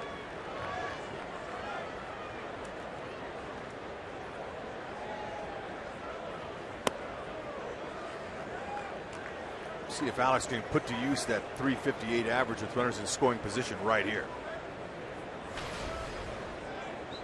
Royals been up in that mark. The team is at 275 now.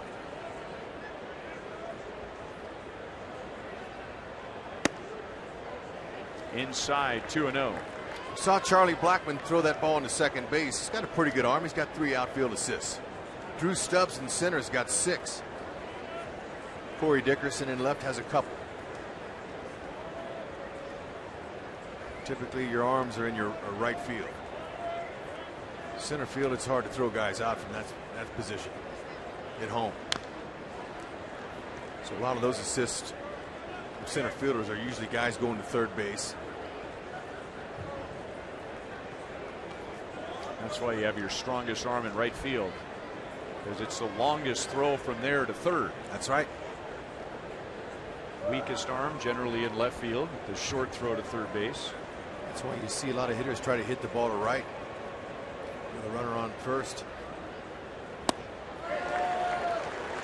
2-2. See if Alex shortens up that swing and goes to left field like he did in the Minnesota series.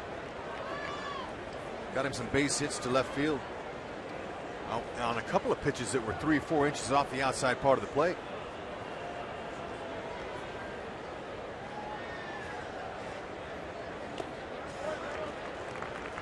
Full count. He got 8 hits in that Minnesota series, and I'm going to say 3 of them went to left field.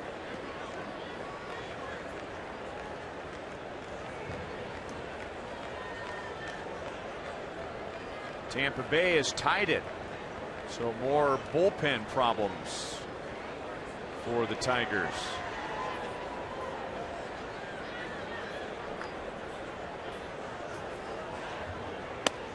Got the call, and Alex didn't seem too surprised. Mancic strikes out his 4th.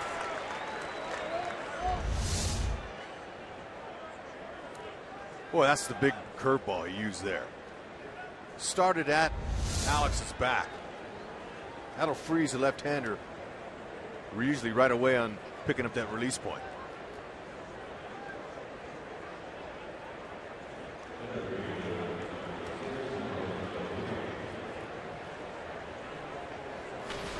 McHenry, the catcher, just went out and talked to Madsen, saying, you know, don't forget this guy. He knocked in their only run to the opposite field with a fastball away. Let's come in on him. Breaking balls in, fastballs in. Down and in, ball 1. Battery mates, they don't forget that when you hurt them. Especially in the at-bat before. They don't want to put it in that same spot again.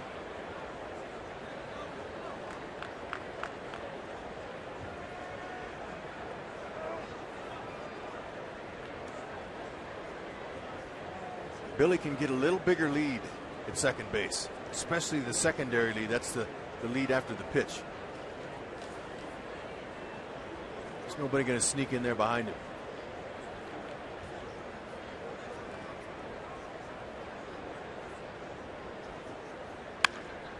Hit hard, but right to the shortstop Rutledge. So tough hitting luck for Kane. He hit it right on the nose, knowing they were going to pitch him in. And grounds out, and the Royals strand Butler in scoring position.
Anytime he comes out of the game, that'll scare people, especially Royals fans. Leads the majors in starts by a catcher, innings caught, pickoffs, and he is second in catcher ERA. Mike Zunino actually has a lower one. That's the ERA of the pitchers that he has caught. And when you look all-time single season catching and ERA, this is the best that any catcher has ever had by a Royal.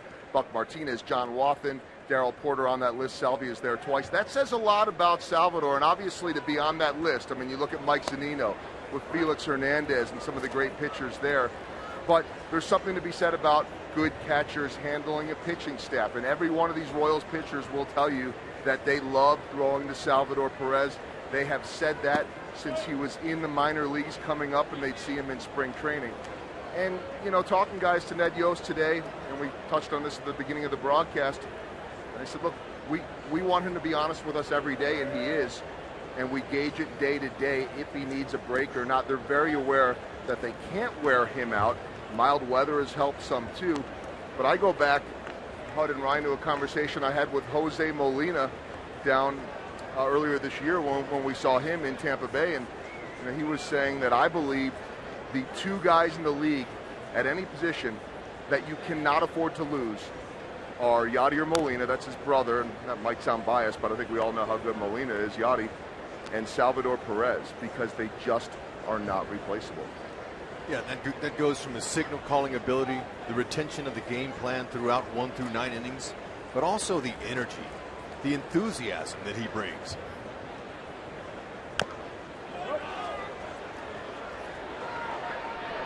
Shields throws inside the bag, but Billy handles it, and that takes care of LeMahieu.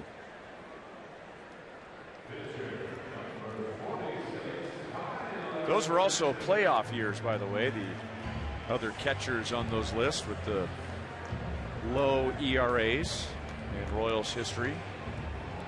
I think the one thing that we hear from a lot of people, and this isn't news to Ned Yost or the Royals trainers, heard this from guys like Sandy Alomar when Salvador was coming up, because Sandy Alomar was a bigger catcher, is keeping him healthy, being that bigger body, and he is such a big body out there that you worry about the wear and tear. But the Royals really feel like he's young. Hud mentioned the energy, but that he takes really good care of himself.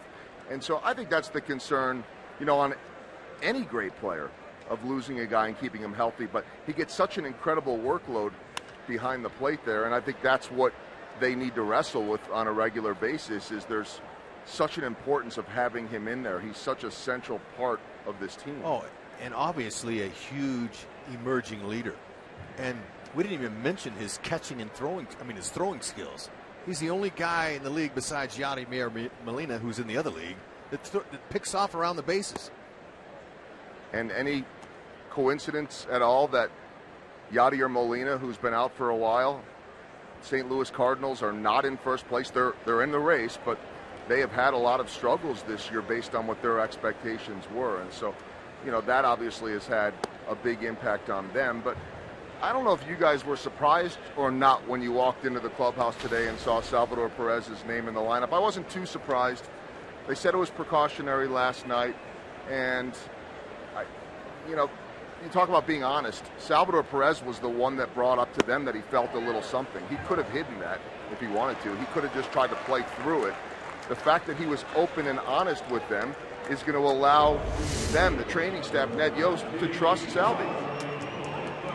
That's kind of the moral of the story there, that, you know, if it was just a sore knee and he plays through it, gets on base again, has to run the bases, tweaks the knee, well, maybe it goes from a sore knee to an injured knee.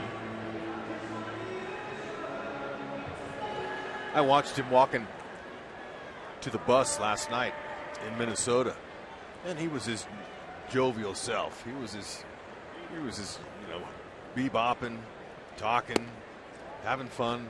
Didn't see any limp, so I felt comfortable just looking at his body language walking to the bus. No, I haven't seen anything, just seeing him around, that would suggest that anything was wrong or anything had happened. I didn't notice that he was bebopping, Ryan. Yeah, and I don't even know if he knew he was bebopping. Well, he doesn't notice because he's a natural guy that bounces. He bounces when he walks and talks. He's an emotional guy, passionate guy.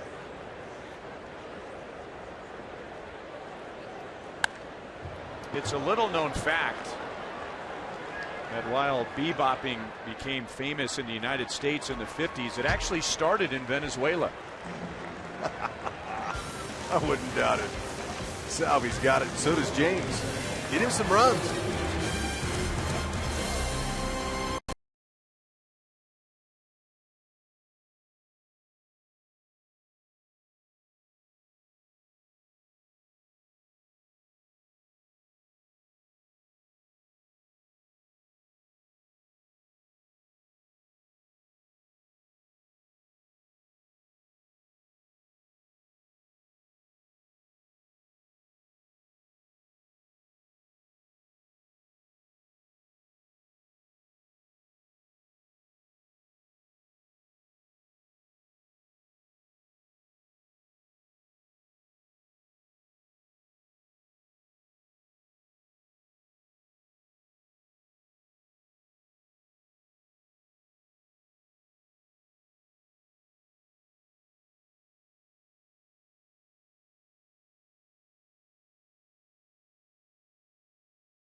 Is brought to you by Thoroughbred Ford. Check out the huge selection of F-150s at thoroughbredford.com.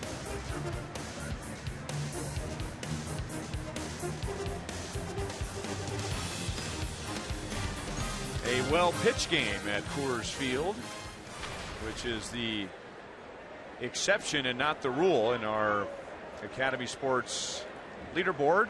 Shows us a comparison between Shields and Matzik. And Matzik has only given up 5 hits in the first 6 innings. He has struck out 4. He's coming off, by the way, a career high 9 strikeouts against the Padres. That was on Wednesday. And as Moustakas hits a slow roller out to short, and Rutledge will throw him out. Moustakas is 1 for 3.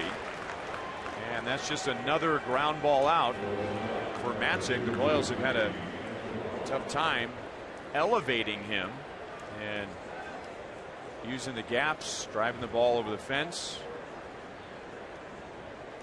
And look at what the Royals have done against him. There has only been 1 out in the air, and that was a pop out. Otherwise, 13 ground outs and 4 strikeouts.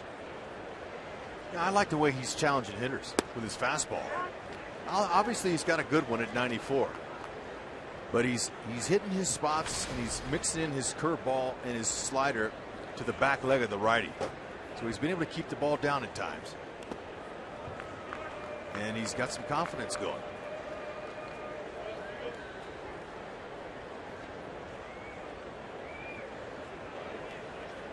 Shields waiting on deck. He's 0 for 2. Escobar at the plate is 0 for 2. 1 ball, 2 strikes.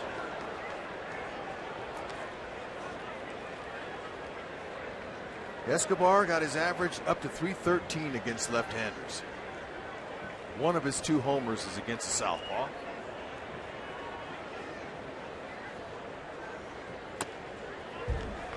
That was a grand slam. That was his last home run. Roenis Elias in Seattle. That afternoon game. Escobar hitting his first major league grand slam. That was his last home run. Wow. That was May the 11th.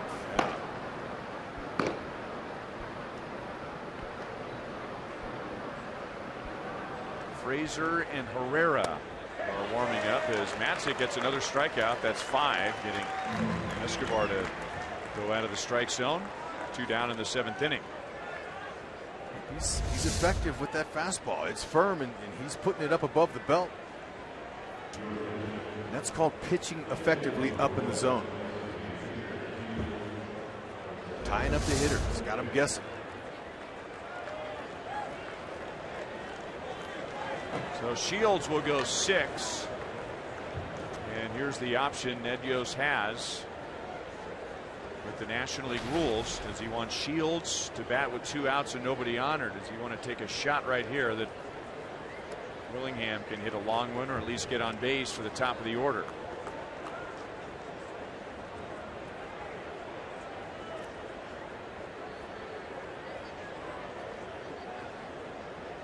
Willingham 0 for 3 as a pinch hitter.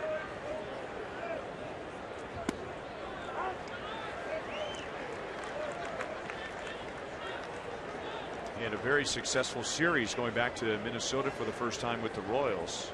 5 hits in that series. Home run, 2 doubles, 4 RBIs.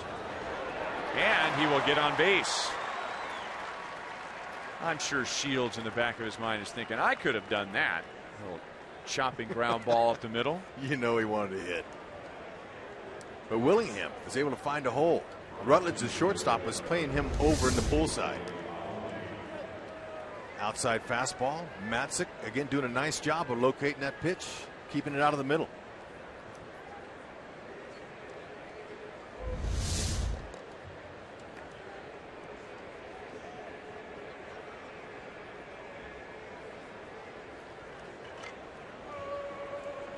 You know those guys right there are talking about hitting.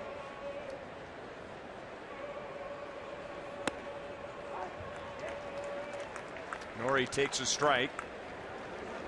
He is 0 for 2. He walked in the 5th inning. Then Infante singled. The Royals had 2 on 2 out with Perez at the plate, and Norrie took off for 3rd. He was ruled safe. The Rockies challenged, and they won their challenge. Norrie was called out, and that ended the inning with the dreaded making the final out at 3rd base. And that was with Salvador Perez at the plate. Yeah, and I'm sure that you don't have to tell him that he made a mistake, but I'm sure that he was told, or will be.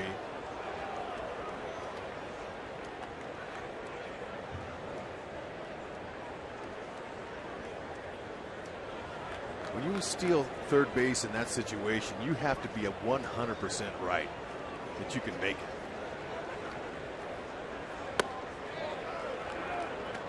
No swing. Good job of checking the swing. Hardest thing for a hitter to do is to check your swing, especially when your eyes are telling your hands go, go, go, and then they say no. You can't keep the momentum from going forward most of the time.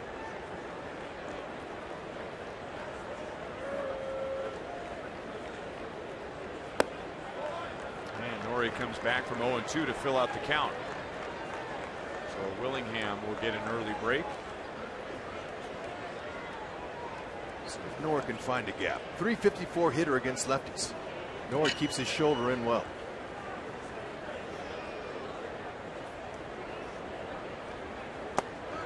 And he takes a walk, his 2nd walk tonight.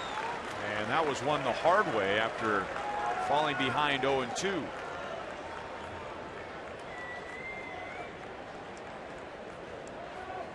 Third walk allowed by Matzik, and here comes Walt Weiss. So his young pitcher is at 97 pitches. Infante has 2 hits off of Matzik tonight.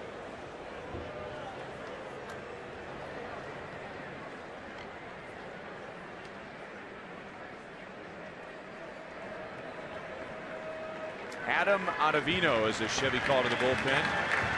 And remember, the Rockies have as many blown saves this year as they do actual saves.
On, 2 out in the 7th inning.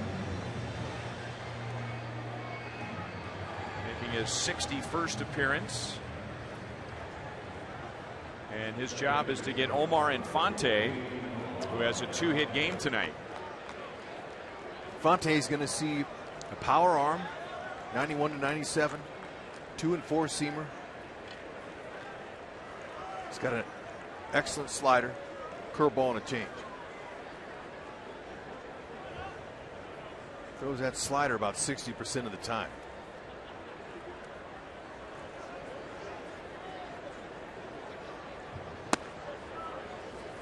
Fastball at 97 sinks for ball 1. Omar has 1 at bat against Ottavino, and he's 0 for 1. That's exactly what Ottavino wants to do. Have him hit the ball if he does on the ground somewhere. Infante wants to elevate him, see if he can get him up. See him up.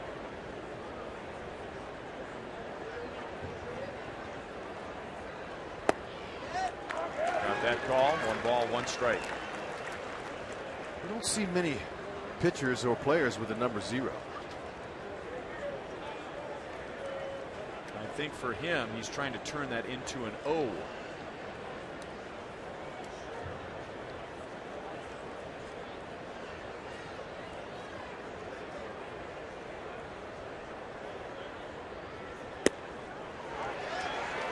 His nickname is Big O. So who would want to have their nickname on the back of their jersey? That's right. That slider was really sharp right there.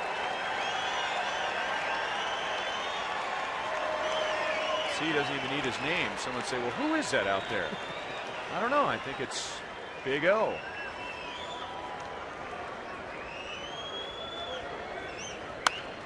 But the Royals' Big O comes through. Omar Infante ties the game. And now Nori Aoki coming to the plate. Aoki safe ahead of the throw.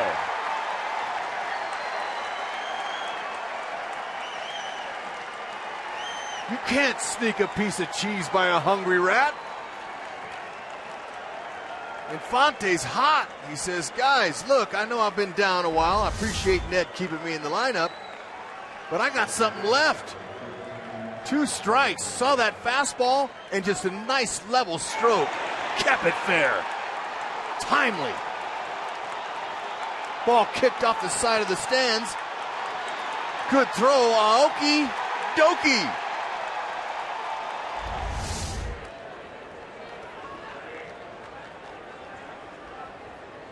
So that is another blown save for the Rockies bullpen. They now have more blown saves, 20, than they do actual saves, 19.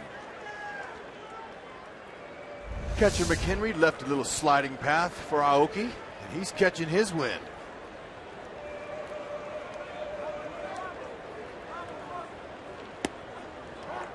Hard slider, and now it's 1-1 on Salvador Perez. Infante, remember, was just 1 for 18 in the Minnesota series, and now 3 hits tonight, 2 doubles, 2 RBIs. And the Royals have scored all of their runs tonight with 2 outs. More clutch hitting. Oh, man, I'm going to tell you what. After seeing that slider from Ottavino, I'm surprised he didn't come back with that. He laid him a fastball that was elevated on the outer half, and Infante just took that nice level approach that he has and just took his hands right to the ball. Mistake that was capitalized on.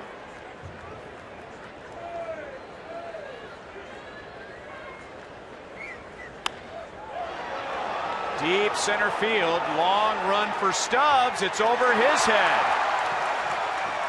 Back-to-back doubles with 2 outs. The Royals have 3 in the 7th inning for a 4-2 lead. Everything with 2 outs. Frenzy hitting is broken out. Willingham got it all started with a pinch hit knock. Up the middle. Walt Weiss is saying, what happened? Oh, look at him. He stayed on that slider down low and he barreled it. Good easy swing. Had some nice little lift to it. 4:15 dead center field here. Stubbs, he turned and ran.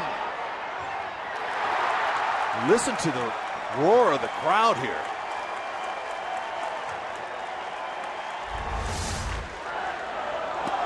Listen to the Royals crowd breakout.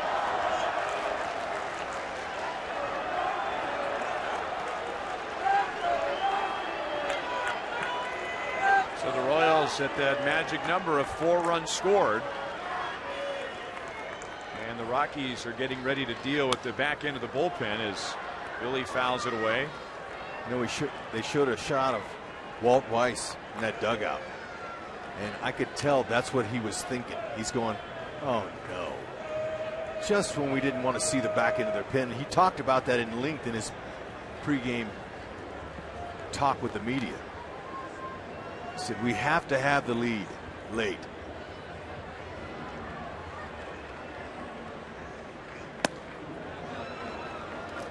One and two. Royals get better and better with every run from this point forward. They have the second best record with 4 or more runs, tied for the best with 5 or more runs, and they are the best in the major leagues with 6 or more runs. All of this with 2 outs and nobody on.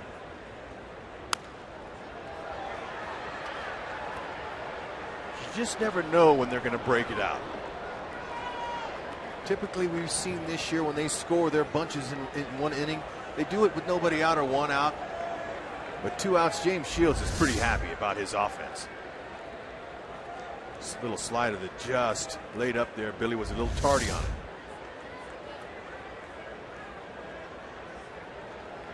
By the way, 2 outs, nobody on, and Willingham batting for Shields. Willingham singled, Aoki walked, then the pitching change, and the Royals with back-to-back doubles against Ottavino, who throws his best slider 3 batters too late. So Shields has a chance to win it if the bullpen can hold it. 3 runs with 2 outs and nobody on in the 7th inning. Frenzy hitting, timely.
Tickets for Less has the best tickets to all Chiefs games. Tickets for Less has Chiefs single game tickets now on sale for all games. Your opportunity to take the family to see Arrowhead Stadium at an affordable prices now.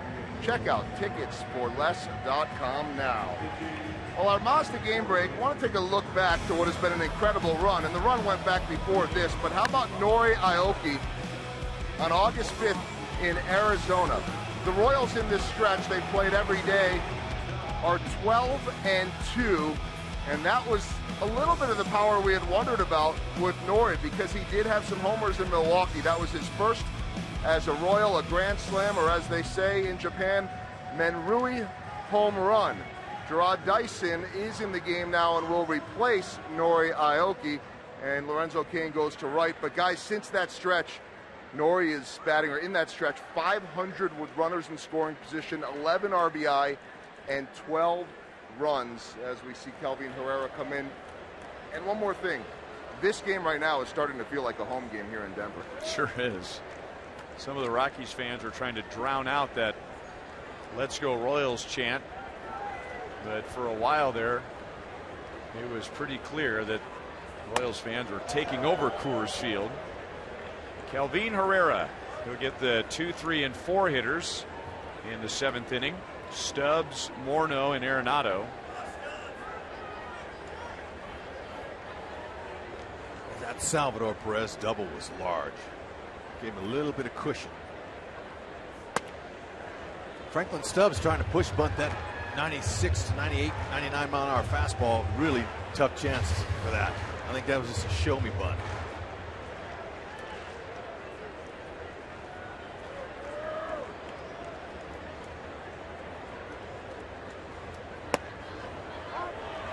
At the knees, Stubbs thought it was a little low. 2-1.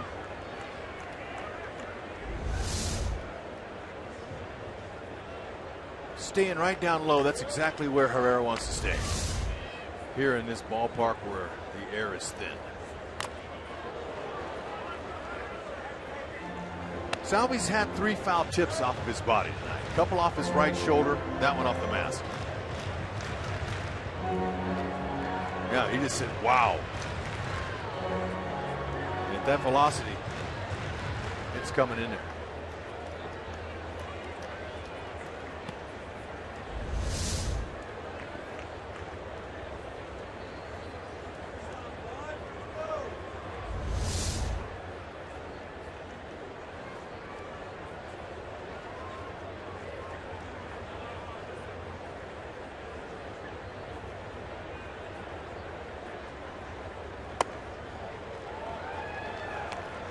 Three and 2. Shields went 6. He allowed a run in the 1st inning, and the Rockies grounded into a double play, and then a home run to Arenado in the 5th. Leadoff walk.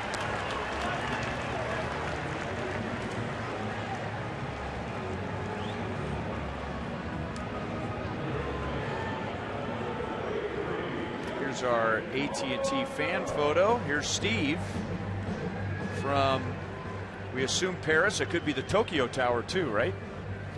That's right. Thank you for sending in your picture, Steve, and remember to send your photos to hashtag KC fan photo for a chance to have it shown during one of our game broadcasts, brought to you by AT&T. Royals fans are showing up everywhere now. Salvi wants to go out and try to talk him into getting back in that zone early. Strike one's important for Herrera so he can get to his changeup and his little overhand curve. Tough part of their lineup now. Morneau, Arenado, Dickerson, some guys that can swing the bat.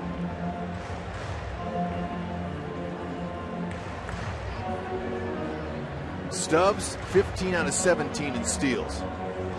He's got the 2nd most steals behind Blackman. He was running as Morneau fouls it away.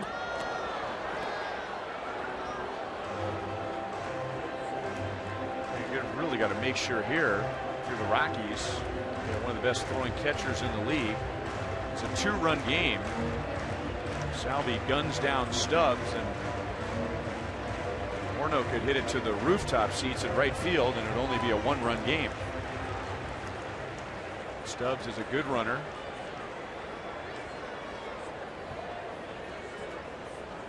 Not running this time as Morneau takes low. 2 balls, 1 strike.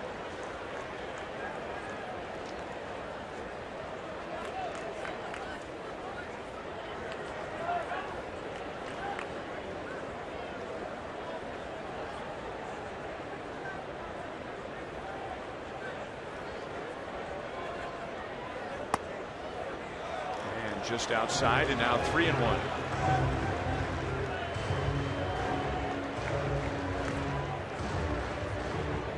Kelvin Herrera, he's not exactly quick home. That's what they're looking at over there.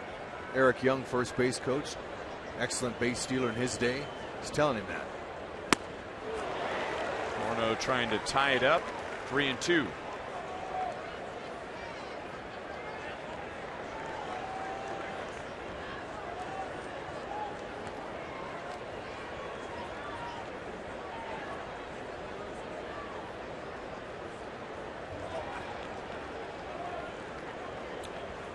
That two-seam fastball of Herrera's really bores into righties and away from lefties. Stubbs runs, and that's ball 4. Back-to-back walks to begin the bottom of the 7th inning. We'll get Royals pitching coach Dave Eiland out of the dugout.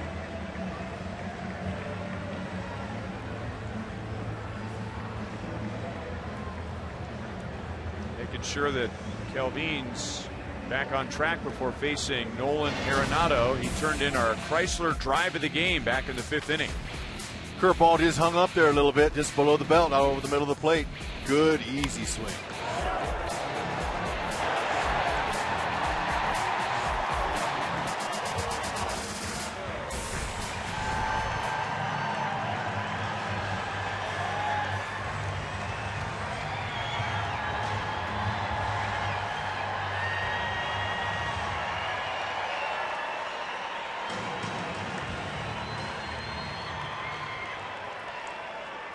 Would not be expecting to see their number 4 hitter sacrifice bunt. Herrera is a fly ball pitcher, but he has induced 2 ground ball double plays. That's what he's hoping for. He's having a hard time keeping his ball down.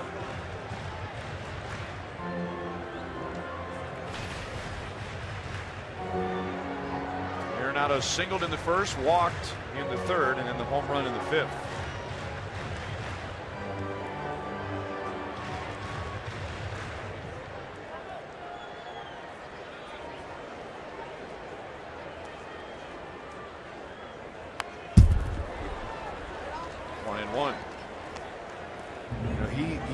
Arenado, he's a fabulous young talent. Hits for a high average, hits for power, Gold Glove third baseman.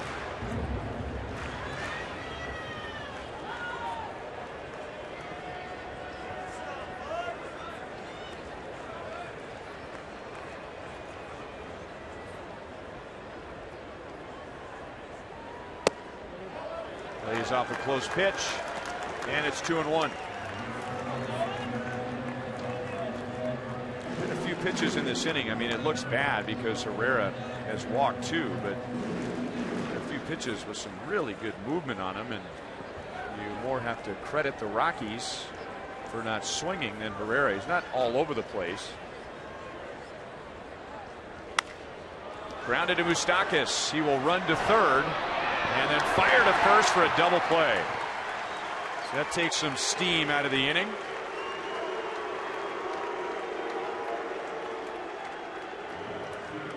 Talked about that two-seam fastball. It's very difficult for righties to hit that boring in on him, and that's exactly what happened. Fastball coming in, exactly what he needed. Moose could have went around the horn, but he took the sure out at 3rd. Got him at 1st. Started in on that ball, read the hop nicely.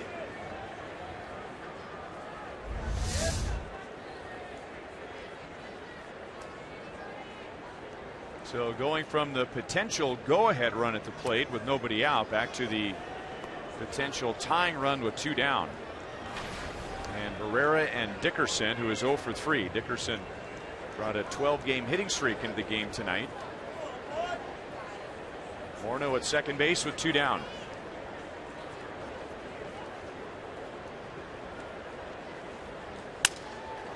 A shattered bat.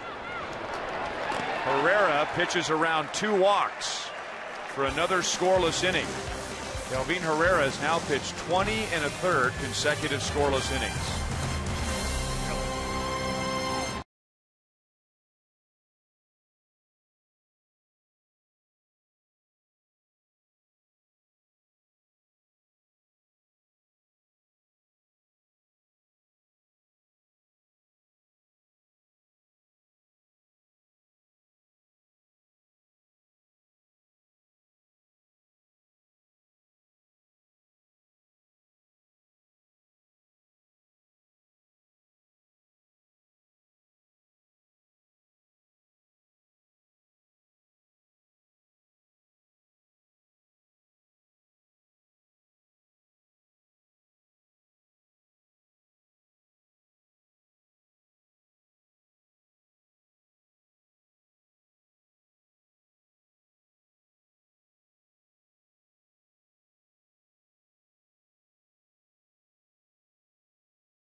around the league, all tied up, Detroit and Tampa Bay. Detroit was up 4-0, or pardon me, down 4-0, but Tampa Bay gave it back to them, and then Jabba Chamberlain gave up the run. So it's now 5-5. Seattle beats Philadelphia behind Iwakuma. Houston 7-4 over the Yankees, and Baltimore beats the White Sox. Guys, we don't have video of this yet, maybe tomorrow though, but I saw that Hawk Harrelson did the Ice Bucket Challenge. They had him out there on the whole PA system at US Cellular Field, and they had the mascot actually dump the bucket on him, but another person came in too. He was wearing a hairnet. Hawk was wearing a hairnet, but the force of the ice buckets was so strong that it pushed it off. So, Hawk, you'll need to get on that. A hairnet? I'll have to. A hairnet? Shower cap, I guess. Oh, shower cap. Sorry, Yeah, okay. Shower cap. Yeah, it makes a difference. It's like a hairnet. That's for what is he making, an omelet? Yeah, in the serve kitchen? food. Shower cap. I don't typically wear either one. I don't know that Hawk ever had either, but I guess he didn't want to mess up that good hair, you know? Oh, boy.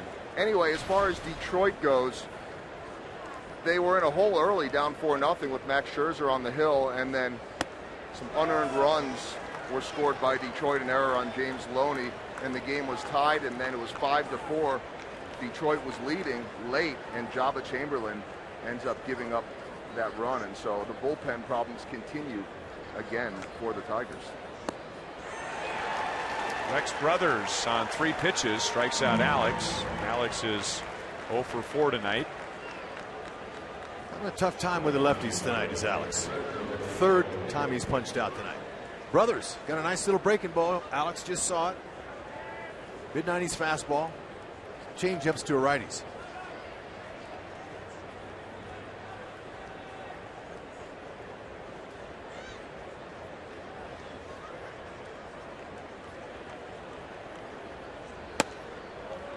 Ball 1 to Kane. Lorenzo drove in the Royals' first run in the 4th inning. That tied the game at 1. Doubling to right center against Matzik. He is 1 for 3 tonight. On one hop to LeMahieu, and now 2 down in the 8th inning. This Thursday, for 1 day only, you can buy tickets to any Royals game, and all convenience fees will be waived. This sale is good for all remaining home games, including the upcoming series against the Indians, Red Sox, and Tigers. And there are promotions like Summer Fireworks, Buck Night, Retro Night, and Fan Appreciation Night. The sale goes on all day long on Thursday at Royals.com.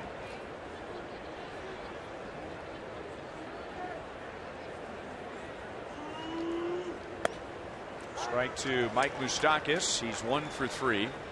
His contribution tonight was starting that double play. And the Rockies had 2 on, nobody out against Herrera in the bottom of the 7th inning. That's a little bit inside. 1-1. Wade Davis getting ready for the bottom of the 8th inning. The Rockies scheduled to send up McHenry, Rutledge, and LeMahieu.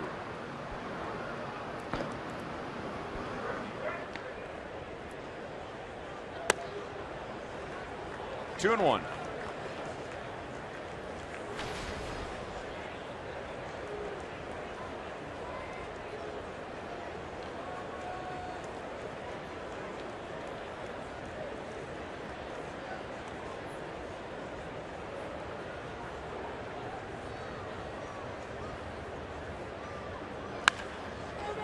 Base hit to right field as Moustakas has a 2-hit game. Good for Moose. Moose didn't have the kind of series that he wanted to offensively in Minnesota. And he hit some balls hard, right at some people. So he's going through a little spell of bad luck. Just 3 for 17 in that Minnesota series. Could have easily had 5-6 hits. And that's when you get a little frustrated. But you know the hits are going to even out. Stay at it. Don't get down. Try to stay positive. And I'm glad to see him getting a couple hits in this first game.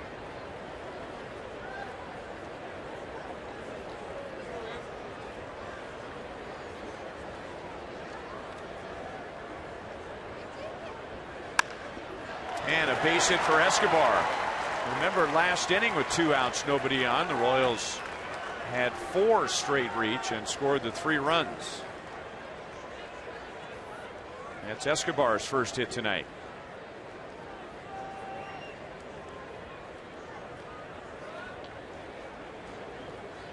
Royals have had some big innings on this trip, and that goes back to game 1 with Minnesota on Friday. They had a 5-run 4th inning, winning that game 6-5.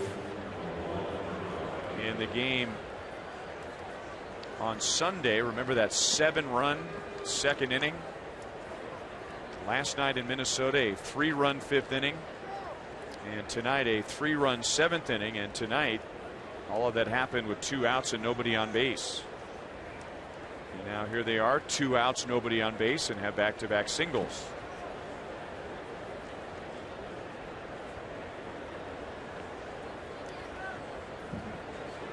This is Dyson's first at bat tonight. Dyson hitting .309 with runners in scoring position. He's having a good season. From Macomb, Mississippi. He's playing against Corey Dickerson, who's in left field, who's from Macomb, Mississippi. So these guys are friends. I talked with Dyson before the game, and he said Macomb's a small town, and they're the only 2 big leaguers from that town right now, presently, and that they're trying to do a lot in the community when they go back there to promote the awareness of sports, not just baseball, getting young kids active. Just tell me that his father, Jerry Hill, and that's what he calls his father passed at an early age, has been a big inspiration to Gerard. Raised him as a young guy, kind of took him under his wing. And Cecilia is Gerard's mother. And I said, does she watch the games? And he said, absolutely. She carries a notebook around. She makes notes during the games, during the broadcast, so she can share with her friends about Gerard's progress. Cecilia and Jerry Hill should be proud of Gerard. Thanks for tuning in. 3-1.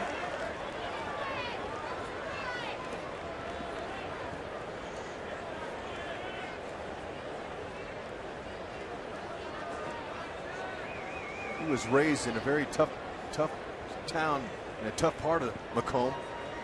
Said it wasn't easy as a youngster.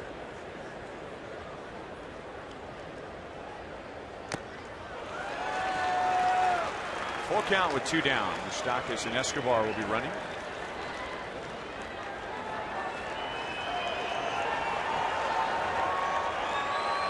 Brothers getting that high fastball on Dyson. Can't match it. Probably stay with it.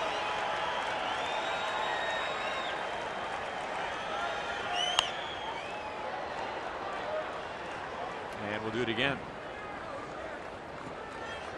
Rex Brothers has been a struggling pitcher lately. He had a very good year last year. But he did become the 74th player in Major League history to pitch an immaculate inning 2 months ago. 3 batters, 9 pitches, 3 strikeouts.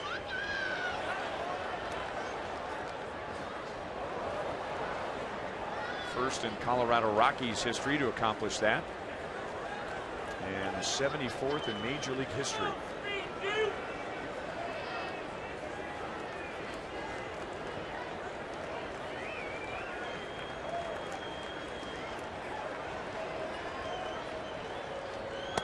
And Dyson works a walk to load him up. So here come the Royals again after 2 outs and nobody on. Rex Brothers has got a rather high ERA in his last 14 games, 7.36. Pitching coach Jim Wright going to come out.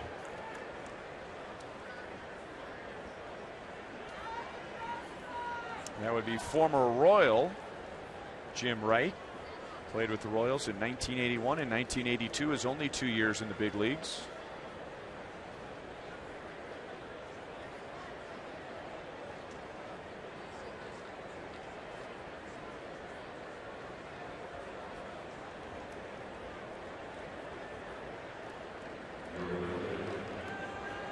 Ned Yost executed a double switch when he put Dyson into the game. So the pitcher's spot is the #1 position, and now Colon up there for Kelvin Herrera. Once again, no one player carrying this team. Production up and down the lineup. There you go. Young man made a sign, been out in the crowd, wanted to know who's driving the bus tonight. I told him, flip a coin. Could be anyone. As well-rounded as this offense is. Making Ned Yost look good. Really pinch hitting for James Shields. And now 2-0 on Colon. In the 7th inning, he had a decision to make. There were 2 outs. Willingham got it started with a base hit. Colon 1 for 3 off the bench as a pinch hitter.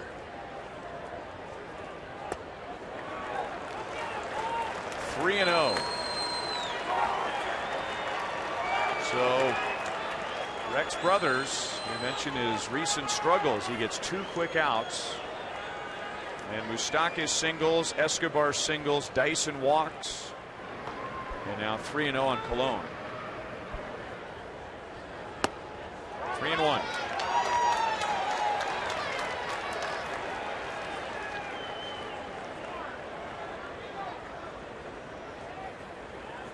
Christian playing for the first time on this road trip. He did not appear in Minnesota. If you like it, jump on it. Or walk. Wow. That's an impressive pinch hit appearance. All 5 runs for the Royals have scored with 2 outs. And the last 4 after 2 outs and nobody on base. You go up there, especially being a rookie, bases are loaded, you want to get the big hit. And he was patient, he was selective, took the walk. So while Ned Yost all season long, every time he points his finger to the Royals bullpen, something turns to gold. For Walt Weiss, it's been turning to mud.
Omar Infante. He was 1 for 18 in Minnesota. Doubled his first time up, singled second time, and this was the biggest hit.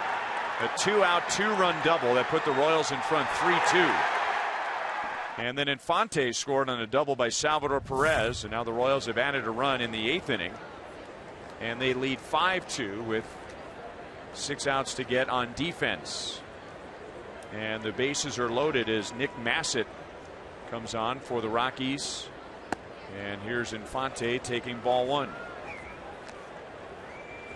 With 2 outs and nobody on, Moustakas singled. Then Escobar singled. Then Dyson walked. Then Colon walked, and that forced in the run.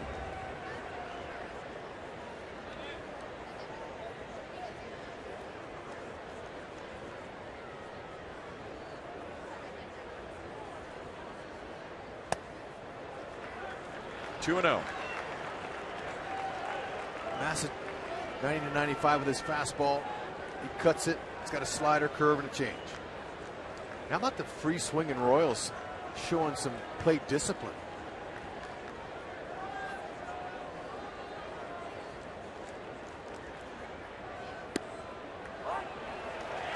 Two and 1.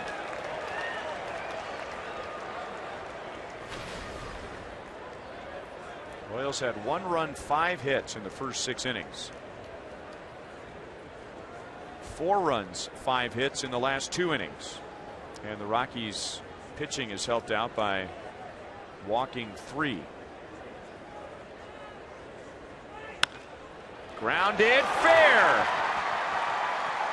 That may score 3. No, Colon will be held at third.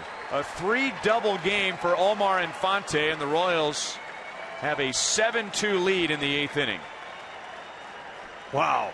I guess we know who the bus driver is offensively tonight. Not too many people would have chosen Infante, as cold as he's been. But you just never know. Sometimes when you're struggling and you get a base hit your first time up, you're saying, all right, it's my turn. So he got that double. Then ground out to the third baseman, single, double, double. That ties a career high for Omar Infante. The first time he did it was 10 years ago against the Royals. Back in May of 2004. He has surpassed his RBI career high. He has 4 tonight. That gives him 57, so he leads the Royals, and that's a new career high for Omar Infante. That same year in 2004, he had 55. Sal off of his foot.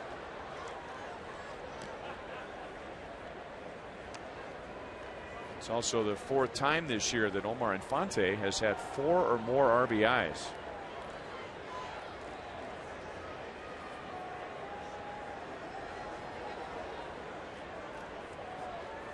Ned Yost going with the hot hand with his 4 outfielders. And when it came to Infante, he said, you know what? We're just going to leave him in there. We know he's going to produce. And that foul ball off of Salvi's foot's the last thing he needed. Taking some foul tips from behind the plate tonight.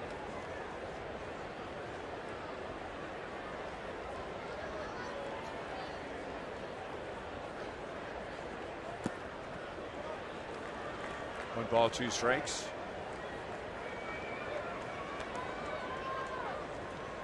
Gosh, it doesn't seem that long ago that Colorado had a 2-1 lead. Tyler Matzik pitching one of his best games as a major leaguer. And since then, 6 runs have scored. Sal strikes out, and that ends the inning. In the last 2 innings, the Royals have scored 6 runs. And in those 2 innings, both times there were 2 outs and nobody on at one point.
He has 4 tonight, 3 doubles and 4 RBIs as the Royals lead by 5 to the bottom of the 8th inning.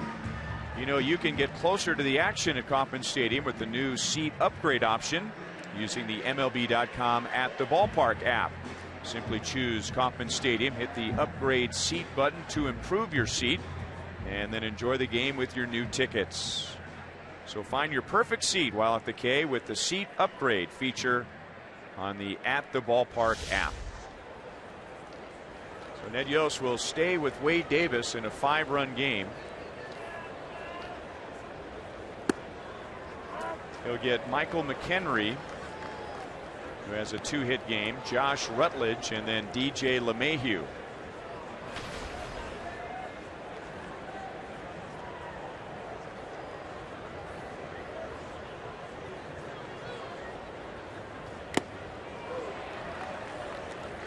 Oh, and 2.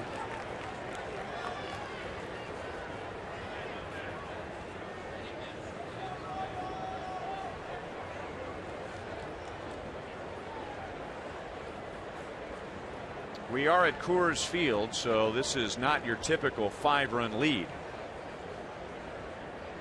Ned Yost, as he has said before, and there's a good start for Davis with a hard breaking ball. Sometimes he just wants to put the nails in the coffin and avoid any drama, so he's going to stay with Wade Davis.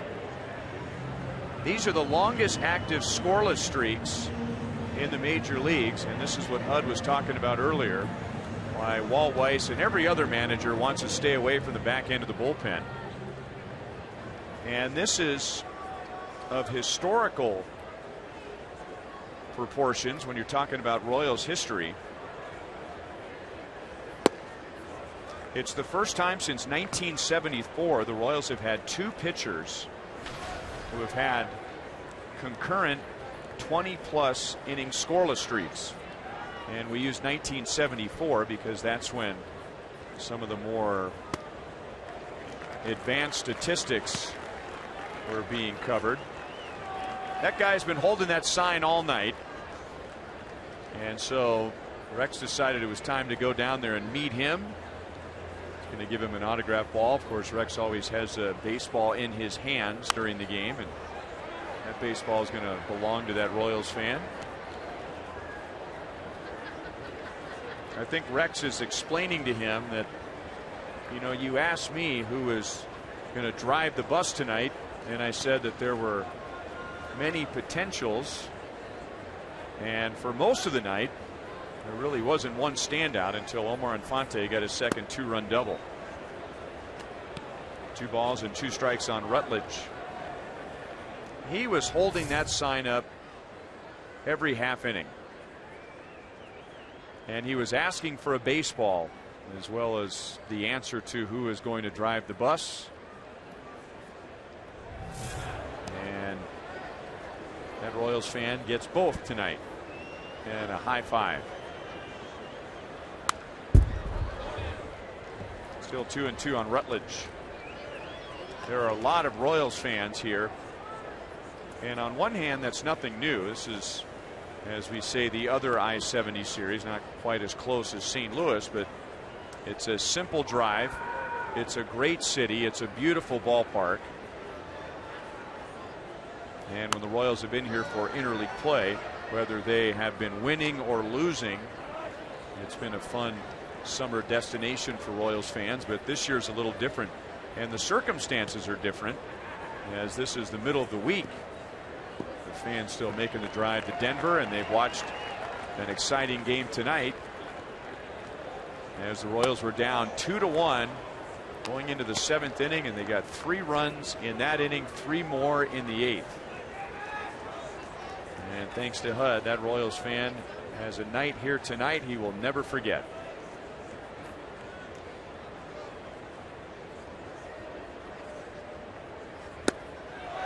Rutledge strikes out. Back-to-back strikeouts for Davis. So Davis has moved his streak past 20 innings. He's now at 21 in the 3rd and 2 down in the 8th inning.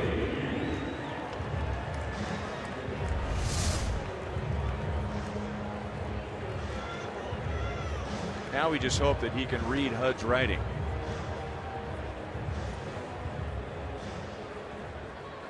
Well, you know, Mom, there's a bunch of scribble on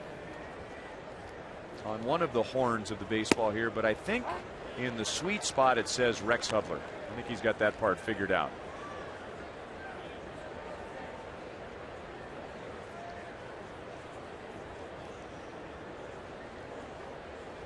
Two down to DJ LeMahieu. He's 0 for 3. Shields went the first 6, gave up 2 runs. And for Shields, that was his 6th consecutive quality start, and now 8 quality starts over his last 9. Herrera pitched the scoreless 7th, and there was a little bit of drama there, as the Royals' lead at that point was 2 runs, and Herrera promptly gave up back-to-back walks to Stubbs and Morneau, with Arenado and Dickerson coming up. But Kelvin got a ground ball double play from Arenado. Moustakas made a good play to start that double play. Dickerson grounded out, and it was just another scoreless inning for Kelvin Herrera. 1-2 on LeMahieu.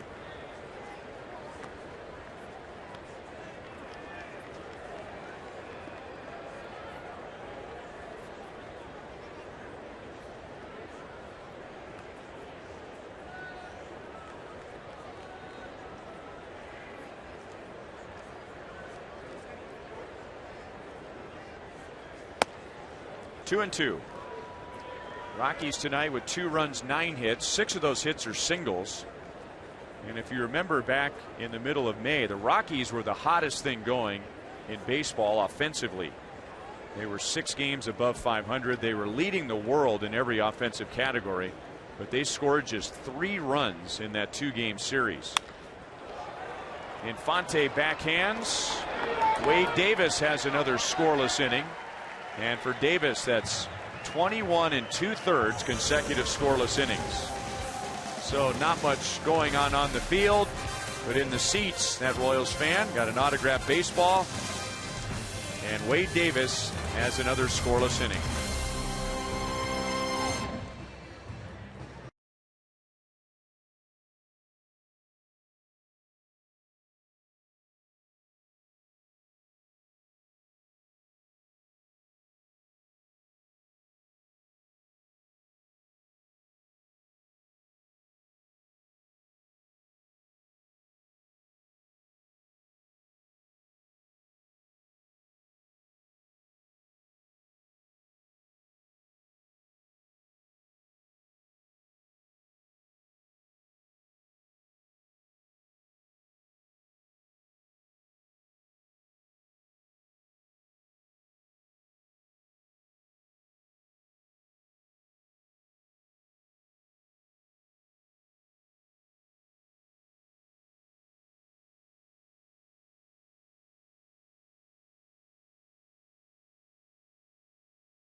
They may not be reproduced or retransmitted in any form, and the accounts and descriptions of this game may not be disseminated without the express written consent of the Kansas City Royals Baseball Corporation.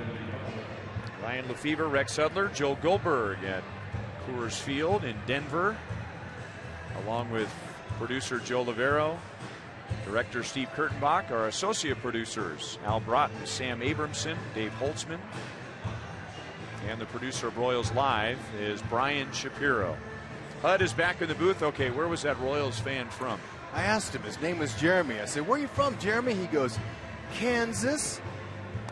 And I said, "Well, great. We're glad you're here. Thanks for coming, man. The sign looks good. Did you ask him what city in Kansas? No, I just left it alone. Okay. And then I said, well, who drove the bus tonight? He goes, Infante. And I go, all right, who's going to drive tomorrow? And he goes, Alex Gordon. So he hasn't gone through puberty yet. Is that your point? Kind of. You know. Okay. He's a young man. Fans are excited down there. Fun to be down with him. Brooks Brown is in to pitch.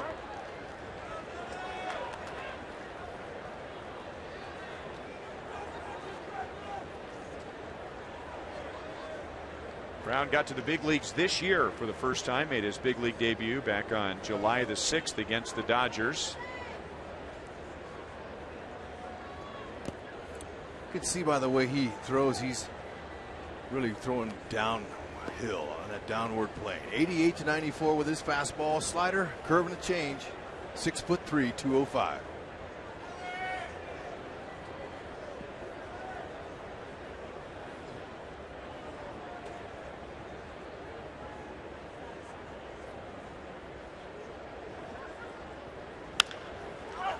On the ground to short. Rutledge gets Billy.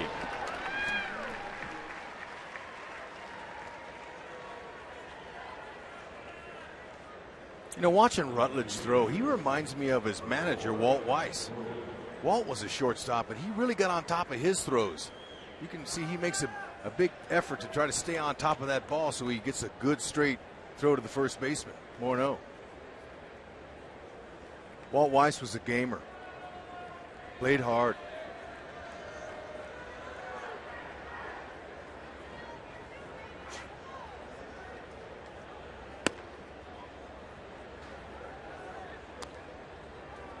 Alex tonight is 0 for 3 and has had 3 strikeouts. Make that 0 for 4 with 3 strikeouts after getting 8 hits, hitting a home run and scoring 5 runs in the Minnesota series. I don't think that's gotten Alex down too much tonight as he's watched his teammates come up with 7 runs and 11 hits. 6 of those runs in innings 7 and 8, and all 7 runs the Royals have scored tonight have come with 2 outs. Boy, those 2-out rallies, they break the opponent's back.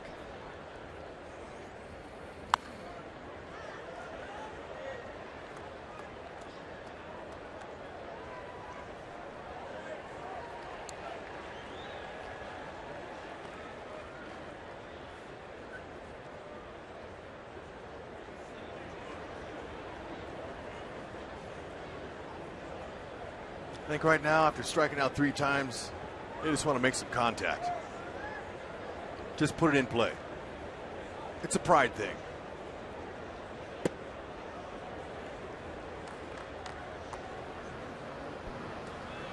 Fran Sicily Bueno getting ready for the bottom of the 9th. Pitcher spot. And then the leadoff man and number 2 hitters coming up for Colorado. 3 balls, 2 strikes.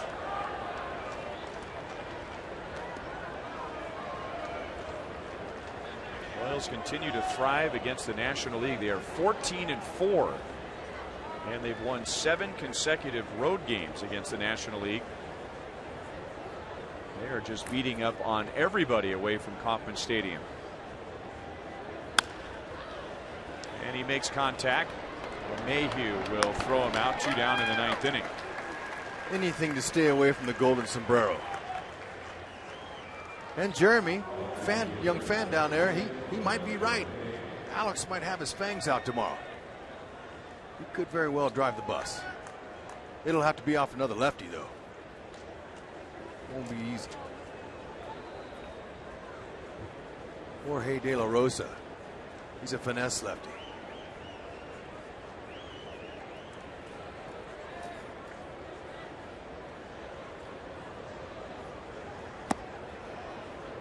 Lorenzo Cain drove in the Royals' first run. In the 4th inning, he got Billy Butler home from first with a double to right center field.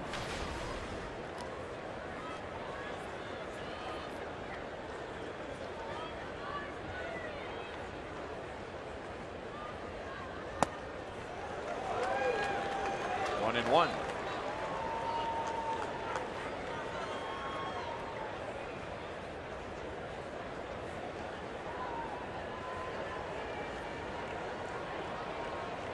Rockies again tonight with another lead into the 7th inning. They let slip away for a team blown save.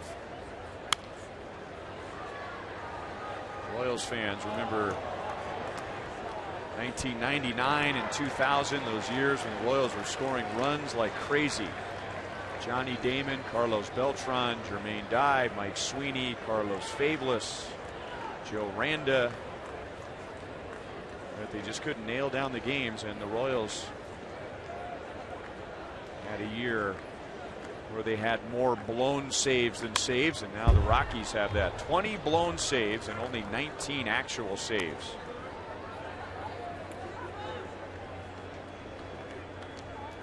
Tigers really putting it on Tampa Bay now. They're up 8-5. Dropped a 3 spot in the 11th.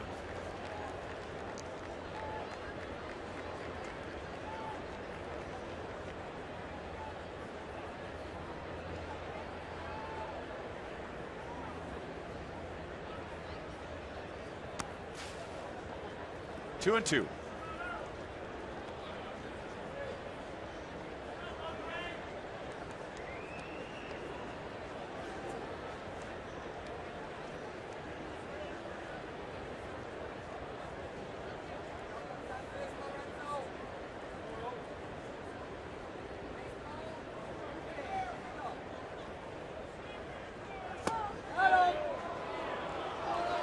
No swing, and now 3 balls, 2 strikes.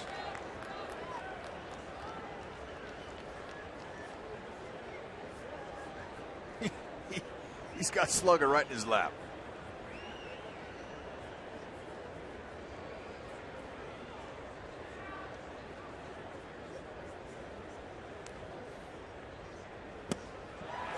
Kane strikes out. Brooks Brown has a scoreless top of the 9th inning. Francisco Bueno to get the Royals' last 3 outs here tonight.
Coming up after the game, it's Boulevard Royals Live. And if you haven't been with us all night, James Shields turned in another quality start, his 6th consecutive quality start. Royals bullpen of Herrera and Davis did their jobs. The Royals scored late, 6 combined runs in the 7th and 8th innings. All 7 runs tonight with 2 outs. So in a non-save situation, Francisco Bueno will pitch the 9th. And he'll get Matt McBride, who is just called up from the minor leagues today. He has been with the Rockies this year.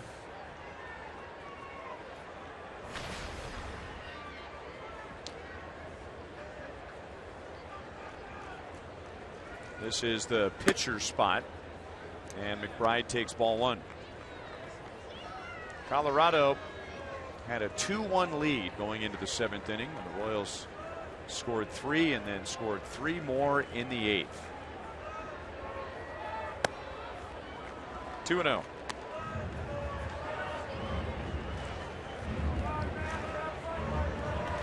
Ned Yost was close last night to avoiding using Greg Holland as the Royals had a 6-1 lead.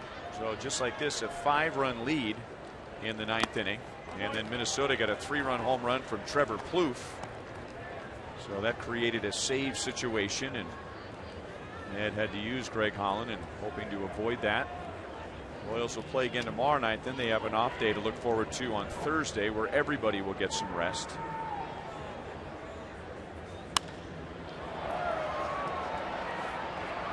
Dyson over from center field makes the play on McBride. 1 down in the 9th inning.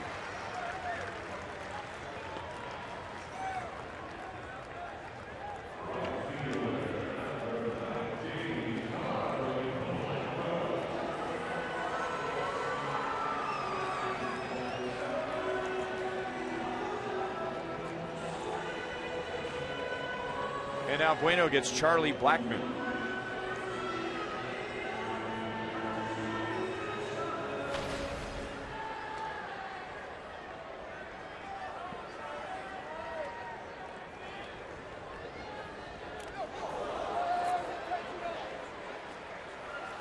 So Blackmon's on with 1 out.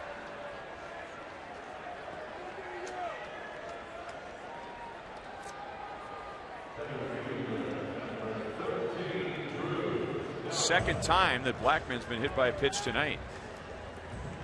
James Shields got him back in the 4th inning.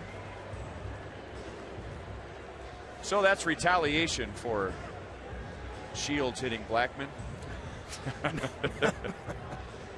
Bueno says, how dare you get hit by James Shields? I'm going to hit you too. That's right.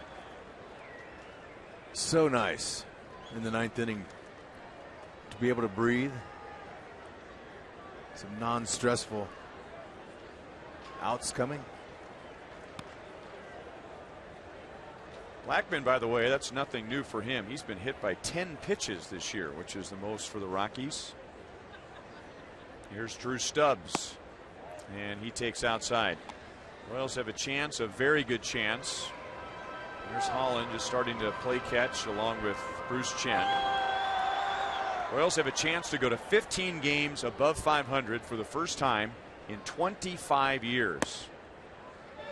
Back in 1989, they finished the season at 15 games above 500. And now Ned Yost team a couple outs away from getting to their 70th win on his 60th birthday.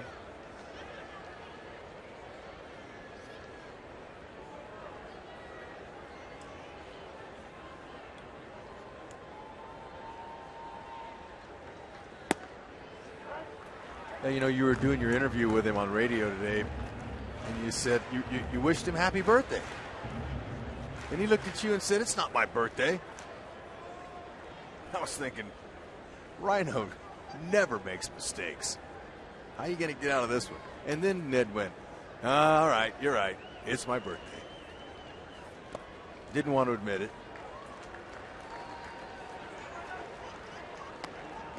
Well, it is August 19th. I mean, it's. And Ned's birthday is August 19th, 1954.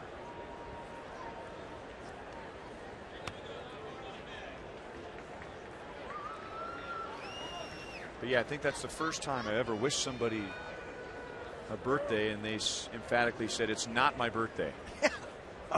It's not? Uh-oh. Stubbs hits a 2-run home run to make it 7-4. Man.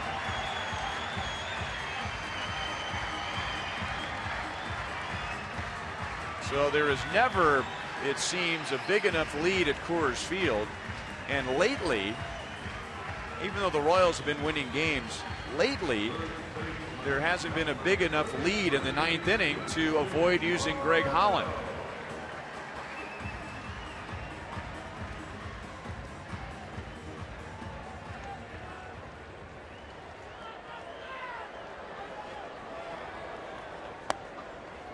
Strike to Morneau. Morneau has another chance here to extend his hitting streak, which is at 10 straight. He's 0 for 3 tonight with a walk.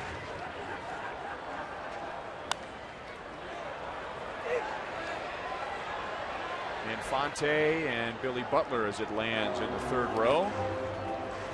Batted around like a hot potato, and Cargo ended up with it. Nickname for Carlos Gonzalez. That's the first home run given up by Bueno all year.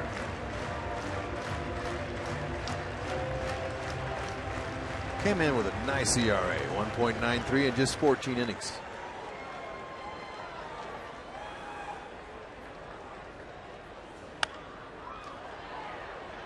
Still 0-2.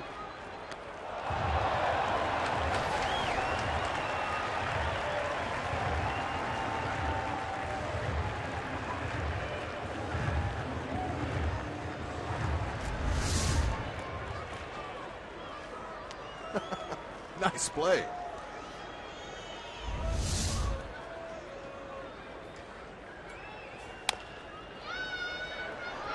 Escobar. He'll get Morneau 2 downs. That keeps Greg Holland in the bullpen.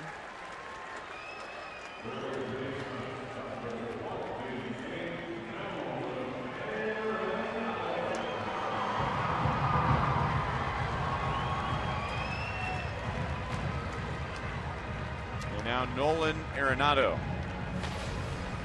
We got another look at the numbers, and the Royals actually got as high as 16 games above 500 in 1994. So the first time since 94, not 89, that the Royals will be that high.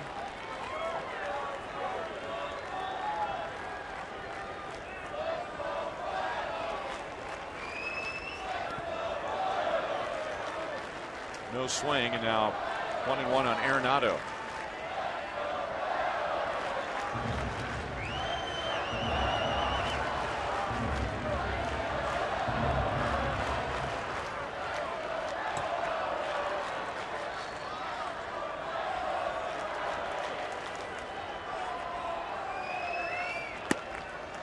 Good pitch. 1-2.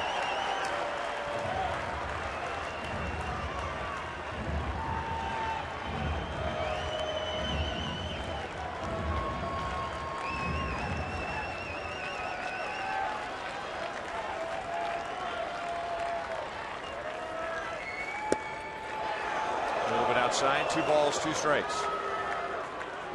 Danny Duffy and Jorge De La Rosa tomorrow night.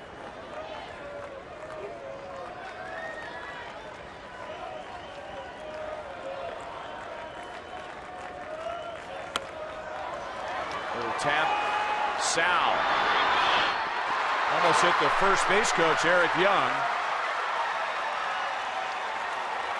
And I think Sal understood the situation there.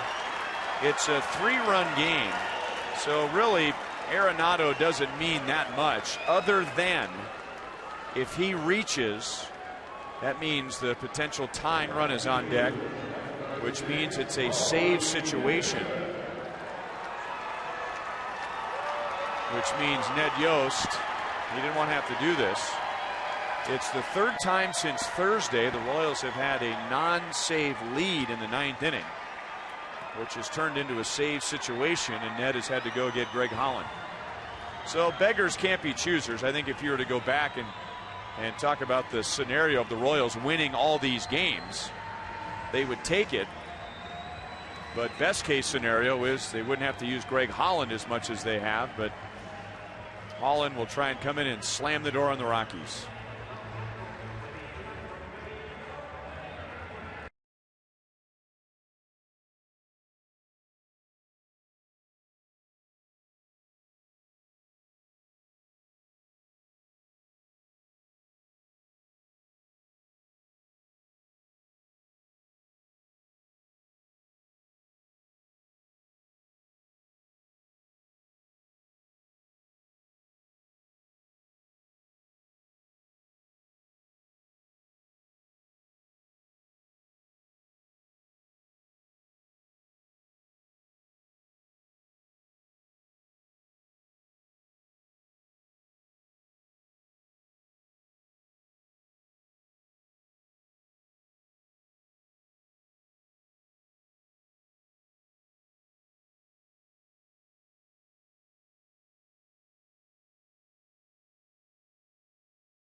responsible for Arenado at second base. By the way, Arenado reached on a base hit and an error. Throwing error by Salvador Perez allowed him to go to second. So Greg Holland is on. He needs to get one out. The tying run is still on deck. One pitch. Holland gets the save, and the Royals move to 15 games above 500. So happy birthday, Ned Yost. The Royals still in first place. The Tigers won in Tampa Bay. The Royals lead remains 2 games. A big night for Omar Infante. Been struggling lately. 4 hits, 2 doubles, 4 RBIs. The Royals improved to 15-4 against the National League. That's the most since 2010 by any team in the majors in interleague play.